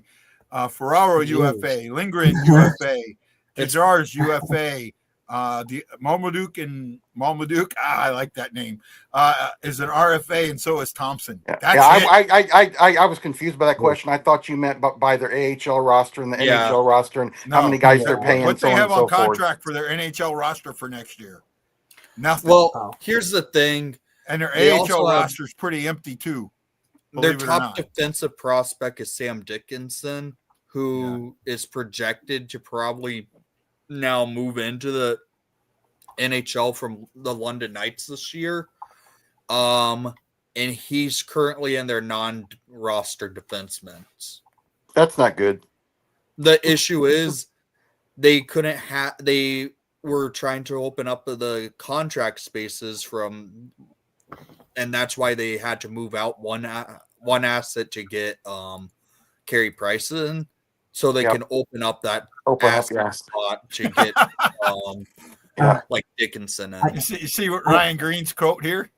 The guy saying players' names is like teaching him a new language. I was just going to say, you don't want to take a guy on a foreign trip and have him translate. Hey, guy, I'm trying to share screen it, but here's what in Japanese projects. Say again? I'm trying to share screen. Here's what Daily Faceoff's trying to project their D core to look like this year. Wow. So like Ferraro, Lindgren, Orloff, Klingberg. Look, go back and look at the date on that when they put that up. Well, that might have been A writer before the from San a trade. writer from San Jose told me that the management has told him that you will see a huge turnaround. This was last year, a huge turnaround in their defensive core over the next 2 years. It was last Oh yeah, well updated obviously. pretty recently, Yeah. guy.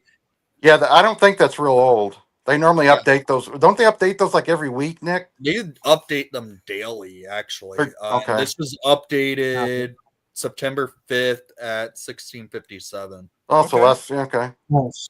Okay. So it was just done. That's terrible. That's crazy. Yeah, that's crazy. Like, I Tell think here, that's- Go like ahead.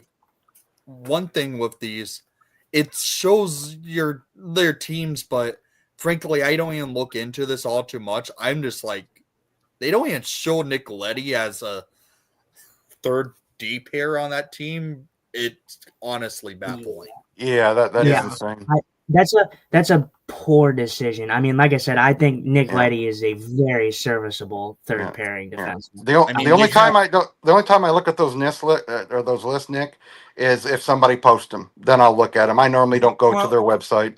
I mean, Go all the way for the down. Hawks, they have Winnie, Wyatt Kaiser on it, and he's unsigned right now. So yeah, Winnie, go all the way down and look at injuries. Right there, it tells you that this list is not. It's not serviceable. Because Well, they have him on IR. do they have Letty at IR? I did not Shakar, notice. Mobile Roken, or Marmaduke. Let me take a look. Hang on. I'm going back to them. They have him on IR. I didn't see that a couple weeks ago, but you might be right, Guy. No, I'm scared. Oh, yeah, it does have an IR Huh. on him. Is he That's still interesting. hurt?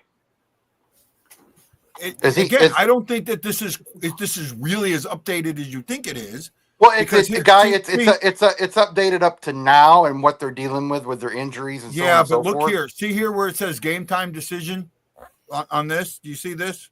Where it says game time decision right here? Mhm. Go down here. Look at what they've got on here. They're still listing him in a couple areas as game time decision. I think that this, for the most part, is last year's But stuff. then they have Carey Price on there, so But they have Carey Price as on IR. But I don't think that I don't think that this lineups are as updated as you think. I they are. just have to say this with San Jose. They did the exact same crap the Blackhawks did last offseason. They're going to suck. They're not going to be that team that the NHL views as this fun, young team like they were last year, where you're seeing like freaking pajama parties with Celebrini and Smith in the hotel room. Because the Hawks had a similar idea and mindset in the off season last year to bring in all these old guys. How did that who work? sucked. Yeah, not very good. And then this year, what did they do? They didn't bring in anyone, and they're going into the young movement of this team where, yes, they brought in Sam Lafferty to come back to probably play until the trade deadline, and we'll move him for the third time. But it's like the Hawks are reverting back to let's get the young guys in. San Jose is just doing what the Blackhawks did last year, and it was a complete and utter failure. And I'm hoping to see it happen because, in my opinion, what we're already setting up for is in the coming years, you're going to see a rivalry between the San Jose Sharks and Chicago Blackhawks because these two teams' rebuilds are going to probably end around the same time. Similar, and these two teams are going to be ready to contend around the same time. Well, here's the problem that the Hawks and San Jose has, and unless they do something drastically and do something different, they're going to waste some very good years from Celebrini and Bedard. Now, everybody knows I don't think Bedard's the next Gretzky. I don't think he's the next, the greatest center. He's a very, very, very good player. But when you don't have people around him, you could take Gretzky and put him on a bad team. Yeah, He can look good at times and look very good, but are they going to win cups that way? No. Are they going to battle within their division that way? No, they're not. They are wasting the young years of a guy that's got talent. You got to put pieces around guys like that, and you don't put old guys around guys like that, because you've got different points in their careers, and old guys look at a game a different way than a young guy does. And you don't want to waste those young years. You just don't. And I think what the Hawks saw last year completely failed, and they are bringing in their young prospects this coming season to basically say, let's get these young guys. This is now the Experience. This is now the team we're going to see for the future. Yeah. The old guys are done. The young guys are in. Here we go. Yeah, in a team like that, they're going to look terrible some nights, but some nights that youth is going to gel and be very good. But doing it the way they did it last year and the way San Jose's doing it, you're going to have a hard time winning a lot of games. Hey guys, great! It's a great discussion, but I'm gonna cut it off short. Excuse me, forgive me. I want to talk about this last thing before we cut away. We're at an hour and 41 minutes, and I know it's getting late on your end. And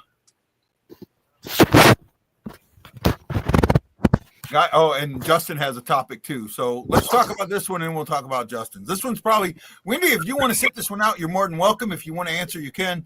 This is a list of Blues for the 2026 Hall of Fame: Arbor, Backus, Caron, Francis, Fuhr, Hitchcock, Jackman, Mullen, Oates, Oshie, Pedersen, Quinville, Ramage, Shanahan, Mike Shanahan, the general manager, or I think he was president, and Alexander Steen and Pierre Turgeon. Lance, this is more for you.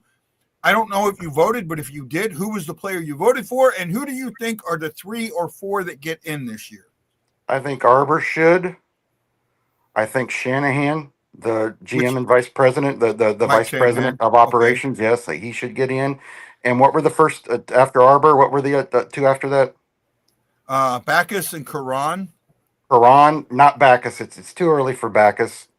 I could he get there? Yeah, but I think Arbor, Caron, and Shanahan are my 3. Problem is, I don't think they put 2. I don't think they put 2 executives in. I think 2 players and an executive, maybe. All right, then I choose Caron and Arbor. Arbor and who? Caron. Arbor, Caron, and I don't know. Oates wasn't here real long. Turgeon wasn't here for a long time. Yeah, but here's the thing. In the 3 years, everyone talks about Brett Hull saving hockey in St. Louis. Brett Hull doesn't do that without Oates. No, he doesn't do that without Oates. No. And that's why I think even though he was here 3 years and he had a bad divorce, he's a Hall of Famer, and that he did save hockey, and he had a huge impact. Yeah. So okay. Saving hockey here in St. Louis. Arbor, Caron, and Oates then. Okay. Wendy, you want to chime in, or are you a no-go on this one? I'm just trying to figure out, why is Joel Quenneville on there when he is an active head coach? He's with the Ducks right now as a head coach of the Anaheim Ducks. Yeah, I think I don't know, but I see where you're coming at with that. Yeah, I think Quenneville probably should not have been on this list. I agree. I mean, totally retired, right? I mean, he should not be on this list. He'll be in the Blues Hall of Fame. He'll be in the Chicago Blackhawks Hall of Fame. I mean, today the Blackhawks just announced their inaugural class. Yeah, I saw that. Yeah. Oh, they did? Who? There's a lot of people.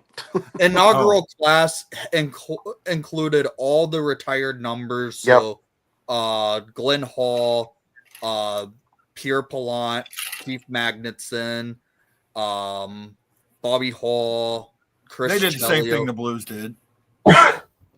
So, like what the Hawks did, this is their inaugural class. They went with all the retired numbers, and they had fans vote for a heritage class and a modern era class. So, like, the heritage class included like everyone from the original 6 era upwards to the 90s, and then the modern era went from the 2000s till basically through the dynasty era Blackhawks. And the two that were voted in was Steve Larmer from the Heritage class and Duncan Keith for the modern era class, which frankly, I think the Hawks are doing something stupid. They should be retiring the number 2 this season instead of just put him in the Blackhawk Hall of Fame because he's the greatest defenseman in Blackhawks history. Maybe they'll do it next year. Maybe they didn't feel they wanted to put both celebrations in the same year so that he can get his own little celebration, Nick, maybe? Yeah, it sounds like that's what it is. But Yeah. here's my issue. The freaking Detroit Red Wings are retiring a number in their centennial. Why can't you retire a number in your own centennial? Yeah, there's got to be a player that deserves you've it. got another. You've got it. Your centennial's lasting 2 years though, so right. I mean, they're also doing their centennials lasting this year, this season, and next season. Yeah. And one thing, Nick, one guy that sticks out to me on that list, and you're too young to have gotten to see him play. Very first game I ever saw for the Blues was in 75, 76. And Keith Magnuson was a big dude, and man, he would carve you up. He was the type of player that the Blues would have loved. He's the type of player the Blackhawks love. Yeah. Keith Magnuson, a lot of people don't know about him, but he was one of the guys that always stood out for me. You know, being so physical. Black and blue division, right? Yeah. Oh man, he was a beast. Story with Keith Magnuson. He's a guy who any team would not retire his number, but the only reason they retired it is the Hawks had one number 3 that deserved it in Pierre Pillant. Yep. And what the Hawks had in Keith Magnuson, he basically created the Hawks alumni team. He stayed back with the organization through the Bill Wart's I'm getting rid of everything era. Yep. And I would compare him to the Plaguers here in St. Louis, how much he means to the team. And when he died, they basically said, we'll retire both Magnuson and Pallant's number together. I understand that. Justin, you want to weigh in on this one before you throw your topic out there?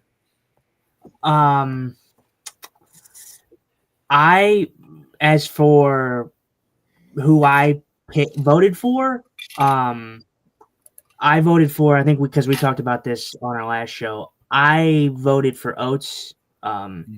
But as for like the 3, it would be Arbor, Oates, and Shanahan probably for me. Yeah, I think the professor's going to get in Karan because of the trades he made. I mean, he traded for Hall. He had the balls to trade for Durko away for Oates. Mm-hmm. There. Fans were so upset, Guy. You remember that? Oh, they were so upset. Oh, yeah. And what's your topic, Justin? Yep, go fire, bud. Is he frozen? I think he's frozen. Give him a sec. No, I just wanted to throw that out there. And Justin, you back with us? Yeah, I'm here. Okay, yeah, sorry. Yep, you froze. Okay, fire away, bud. Okay, so it's kind of a we're probably kind of going backwards here, but I wanted to bring it up, but we kind of went to a different topic. How we're wanting to do our like kind of new segment, Guy. Okay, yeah. How we were talking about. But this, I want to bring this up because I just think it's absolutely hilarious. I'm sure you guys have seen it. The Dylan Holloway, interview. Was it on? I can't remember what it was. BK maybe. Cam and Strick. Yeah, Cam and Strick. Okay, yeah. It's about I don't know, Guy, if you have like the screenshot of like what he said or whatever. No, I don't. I don't have it available. About how he didn't feel valued in Edmonton, during the offer sheets time, and then he was, all down for signing with St. Louis. The amount of chapped asses of Edmonton fans that there were over this was just absolutely comical. I mean, just comical. I don't know if you guys are on Twitter. I'm assuming you guys are, but I don't know if you guys saw that backlash on that. Oh, I saw some of it. I saw some of it. Yeah. Right. Sorry, go ahead, yeah. two topics here, two things here I want to address. All right. One thing is, and I'm glad, all four of us here, because we can discuss it a little bit. Justin wants to add a new segment to the show talking about media post, and he wants to call it Clown of the Week. I'm a little against that. I want to come up with a different name for it. And again, how about craziest post of the week? That kind of puts it on the post and on the person. Even that'll work. Yeah. Even that will work. Or how about favorite post of the week? And some of them can be good, some of them can be bad. I wanted to say they said what post of the week. That's okay. Or something along that line.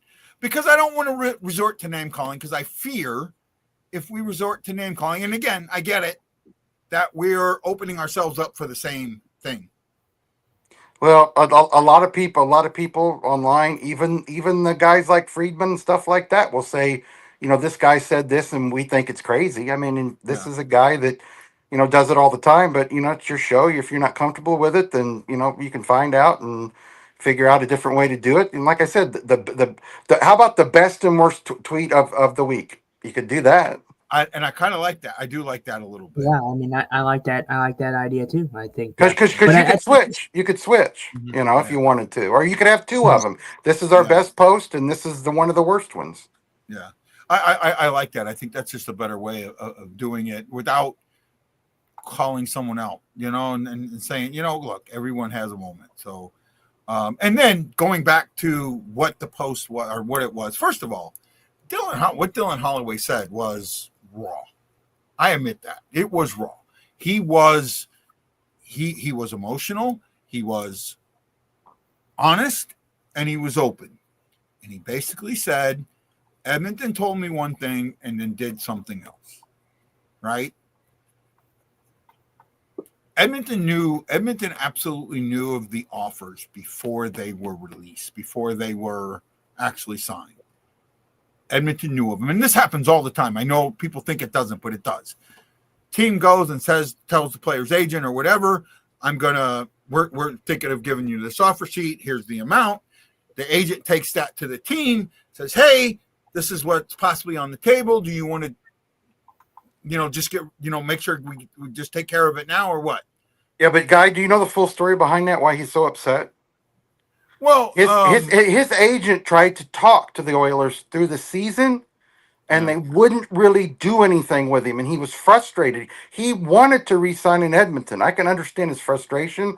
Whether it was right or wrong the way he went about it, that's debatable. But here's the thing. At one point, he says in the article, Edmonton told us they were going to sign. They were going to sign, not have they were going to accept the offer sheet. They were going to pay me what the offer sheet was. Yeah, they did. Right. And then they turn around and say, no, we're not.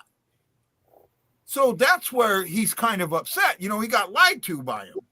Now, the post itself said, boo-hoo, if you were that happy, why did you fire your agent? Well, the two causation and what I forget what the old saying is. There's just because something happened, just because one thing's happened, but another happens. That has nothing to do with the signing. Firing agent usually has a lot to do with how much the agent is charging and what they're bringing in a lot of cases. Well, also, Guy, the NHLPA puts a cap on how much an agent can earn. Yeah. But still, it's what the agent's bringing in for the player. Like Holloway's been in St. Louis a year, and what has he got? I don't think his agent has really been trying to promote Holloway in the market, and I think that's why he went a different way with an agent, right? And there might be something with negotiations with St. Louis, because St. Louis may have already opened up negotiations. I actually think that in Boberg and Holloway's case, they've opened up negotiations and said, hey, this is where we're willing to start. Where are you willing to come in at? So we know where the middle point is. Are their contracts about to expire already? Say again? Holloway, after this season, because they were signed to 2 years. Yeah. Okay, Yeah, there were I wasn't sure if they were other 3-year deals. 2 No, years. they both got 2-year deals. They both got 2-year deals. They're signable this year. So they are in that. Go ahead, Justin. No, you're good. Go ahead. I'll go after. You're fine. Go ahead. No, go ahead. Go ahead. No, finish because I'm gonna kind of go back and bring it. So you finish your thought. Okay. What you were. No, I think that the way that I really do think that the Blues have already, because you look at, to me, this is where Steen comes in, right? This is because Steen takes over next year. This is where I think Armstrong kind of says, okay, are you ready? Here's what, work on these.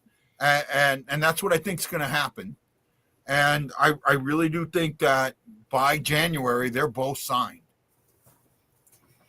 I really do. I don't, because they're still RFAs. They're still on bridges. They still have a bridge coming if need be, right? They're not UFAs after this contract. So I really do think that they sign their long-term deals right here, and I think that they get signed by January. Well, I can tell you the Blues definitely want them back. They're not dragging their feet on it. Oh, the procrastination is not going to be a thing. I full-heartedly believe that Holloway and Broberg will sign again here. I don't think that they'll let either of those guys walk. Yeah, I don't think it'll be long term, but I think it may be 3 years. Yeah, I could see that. I could see 5. Or 1 year because of the cap going up. Well, I see 5. And I see 5. Yeah. I really think in the long run, I think it's going to be. I think for me, I mean, Broberg wanted to leave Edmonton. That was already well known. Yeah. So I knew that he would, that signing him, him taking the offer sheet isn't very surprising, especially the money that he was given. But I honestly, for a team in the Blues that took a chance on these guys when Edmonton, and let's not shoot bullets here. I'm going to disagree with you, Guy, respectfully. I don't have a problem at all with what Dylan Holloway said. I really. I didn't have a problem with it. Well, I mean, you said what he said was wrong. I don't agree with that at all. I think what he said was spot on. Yeah, you did, Guy. Yep. Oh, well, I didn't mean it that way. I did. Chemo brain, Guy. Chemo brain. Yeah. You're okay, but I don't have a problem. I thought what he said wasn't wrong. That's what I thought came out of my mouth. That's maybe what you meant, but no. I think what you ended up saying was that what he said was wrong. But the fact of the matter is I think it's going to go a long way that the Blues valued these two guys that Edmonton seemingly did not, and they chose guys like Jeff Skinner. I don't know who else they ended up signing. Was it Corey Perry? Other guys that are way older that don't really market any value, considering that I think Jeff Skinner and Corey Perry are both not on Edmonton anymore. Nope. No, they're not. So that value's out the window. But then you have Edmonton fans, and this was my problem with the backlash that it got, was because Edmonton fans are all up in arms and saying things like, oh, well, what did Dylan Holloway do in the playoffs for St. Louis? Oh, he got injured like he normally does. Like, bro, shut up. You're just coping. Like, you were just coping that this guy took the offer sheet after being devalued at Edmonton, just like Broberg, and he came to St. Louis, had a great year, and you're all pissed off because he did. And he's going to be I think he's going to be a great player for the Blues for years to come. And that's going to stick in their craw for a long time. It will. Yeah. Okay. So we're at the 2-hour mark, and we're going to call it here. One last question to go out the door. This is a simple yes or no question. And I'll go around starting at the bottom and going around that way. Will Snuggerud, I think I said that right, be a finalist for the Calder? Yes or no? Windy? No. Lance? I'm going to say no. I think he's going to have a very good year, but I think there's going to be other guys that have better years. Justin? As much as I would love to say yes, I'm gonna have to say no, and that hurts me to say, but I don't think it's gonna happen. I think the guy who's gonna take it is probably Demidov. Well, I got to say this: if he plays on that top line with Thomas, who's projected at 100+ points, somebody's got to get them goals, and the person getting them goals is probably going to be Snuggerud. So he could have a 30 to 35 goal season. If he has a 30 to 35 goal season and he's not a Calder finalist, we need to call out bullshit. Yeah, well, okay. And that's a big if. Right now it's just like I would love to think that if he's going to be playing on the top line, for me, he could start off on that top line, but generally, I do think that will probably move down in the lineup because there will be probably some stretches where he's not performing up to that level. But that's just given a rookie's experience, but Robert Thomas is going to do him very good, I think. Yeah, but just remember, he's not your typical rookie. He's 21. He has 3 years at the highest level of college hockey. And he came in and played in the playoffs on a top line at the highest level and was successful. So, given a year of Montgomery in an offensive first situation, if he's not scoring 30 to 35 goals, then we're in trouble. Well, I also want to bring this up, because I don't mean to call you out here, but when we're talking about this, how you were saying he is going to be on that top line, you were the one who, when we looked at the projected lines and you saw that, you were not happy about that. No, I'm not. And I'm still not. However, if he's going to be there, I want him to perform. Yeah. Am I happy he's there? No. But if he's going to be there, perform, damn it. Yeah, does that make sense now? Yeah, for sure. Wendy? I'm just saying this. You're going to see the Calder finalists come from 2 original 6 teams, and it's going to be from Montreal with Ivan Demidov, from Chicago, Sam Renzel, and another Montreal prospect. And I just blinked on his name. I don't know why. I think it's because it's almost 1 a.m. I can't remember. I know who you're talking about too, Nick, and I can't think of his name either. Yeah, I don't know. I think it's 1 a.m. and I'm just blanking. That's my early prediction, though. I think that Demidov actually wins the Calder this season. I think that's my pick. Well, I'll put it to you this way. Let's say that Snuggy, as I like to call him, ends up with 45 points. Let's just say that's what I have him at, is 40 to 45 points if he plays well. And Demidov gets 45, 50 points, it's going to go to Demidov. Oh, it will. Oh, it 100% will. If that happens, Lance, I 100% agree with you. They're not going to give it to the St. Louis guy. I'm telling you right now. It'll go to a Montreal guy over a St. Louis guy every day. If Snuggerud gets 45 points on the top line, we are in trouble. Why? That's 25 goals and 20 assists. That's pretty good for a guy like him. We're projecting, and it's not just me. The majority of people are projecting Thomas at 100 points. He ain't getting 100 points. I don't bet, but I'd almost put money on that. So, I think he is going to get 100 points. I think he's going to have his best. I think he's going to have his best year, and he's going to have 90 to 91 points, but he ain't hitting that 100-point mark. In this system, he has every opportunity to get 100 points. If he's getting 100 points, that means he's getting 70 assists. If he's getting 70 assists, that's 70 goals. Where are those goals going? Well, it's like Justin says. Snuggerud will not be on that top line all year. I think he's going to be off and on it. No, He's going to play the second no. line sometimes. He's going to be on that top line sometimes. He's not going to be a permanent fixture on that top line for all 82 games. It just ain't happening. There's no way. There's no way because the Blues are going to. Montgomery is a very good coach, and like I said, I think he has full-hearted trust in Snuggerud. Oh yeah, I do too. Yeah. Snuggerud came in and played in the playoffs, and he was great. I mean, he came in Awesome. and he looked like he fit the part. He fit the part.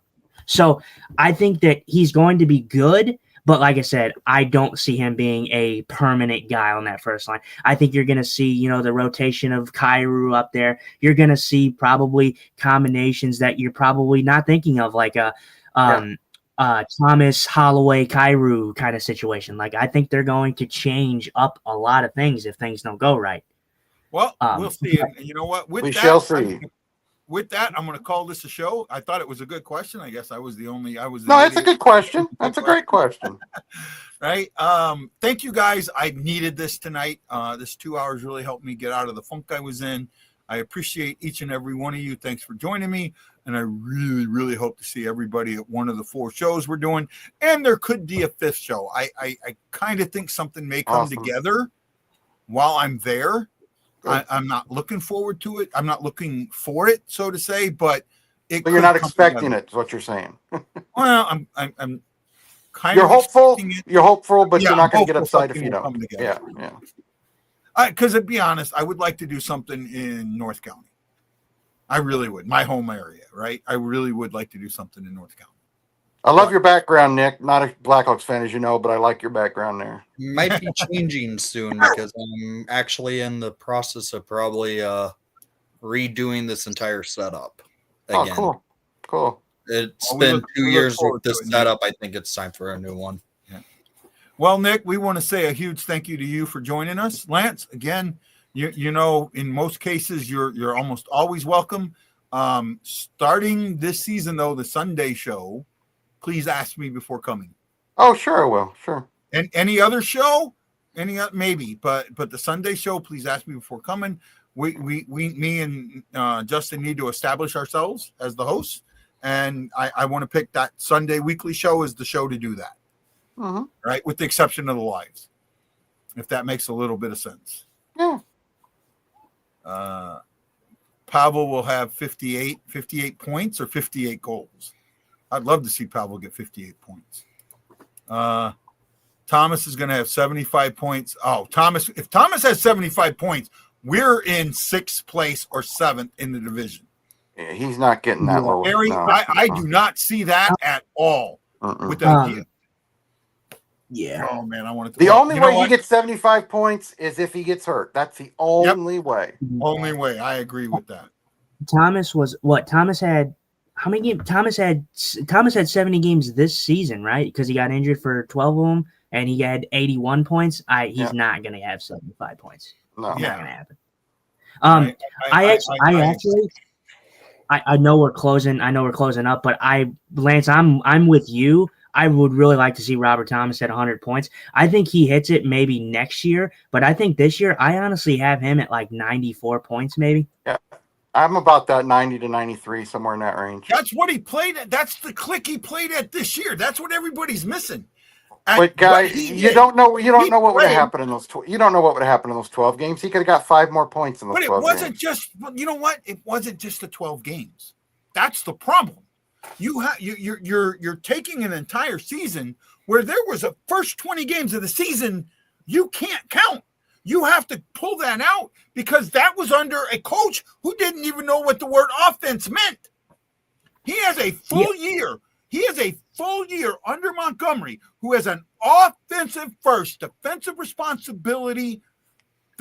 responsible system. And in this system, they're going to control the puck more. They're going to shoot the puck more. They're going to have more open lanes. They're going to get the puck to the net more. You're going to see a bigger offense from this team. Mark my words. I do agree with you in a sense, Guy, but at the same time, I don't because look at the season. I know what you're talking about. You know, you got to take out 20% of that because Bannister was there. But who was the guy who was actually keeping this team afloat? Like, who was the guy who literally performed every night why some Blues took the night off. Robert Thomas. So Robert Thomas was still performing at a pretty good clip when Bannister was here. So, solely. Before, I don't remember what it was, but the points that he got 70% of his points, or 70 to 80% of his points under. Well, you also have to look at it this way, Guy. Most guys in the first 20 games, some of them, yeah, they'll be barnstormers in the first 20 games. Other guys, it takes them a little to get into a groove. So, I think you can go both ways. Mm-hmm. This is the year we've been waiting for. We've been waiting the 3 years for this year. Since when we got rid of everybody and got those three first round picks and all these picks that we got, this is it. This is that point. This is when they were supposed to come to fruition this year. Dvorsky has to come up. Steinberg has to come up. And we've got enough guys that maybe they wait a year. Stenberg is 2 to 3 years away. He's nowhere near ready. Well, that's concerning. Stenberg won't. I don't think will play any games. He's not making this roster. No. Well, he might not be, but at some point he's got to get his 9 games. Well, actually, he might be too old for that now. But go ahead. I think. Gotta go, guys. Thanks for having me on, Guy. Have a great night. Yep. Well, we got to end this anyway, man. No, boys, help! Hawaii Blues fan, we're bleeding blue with you. Let's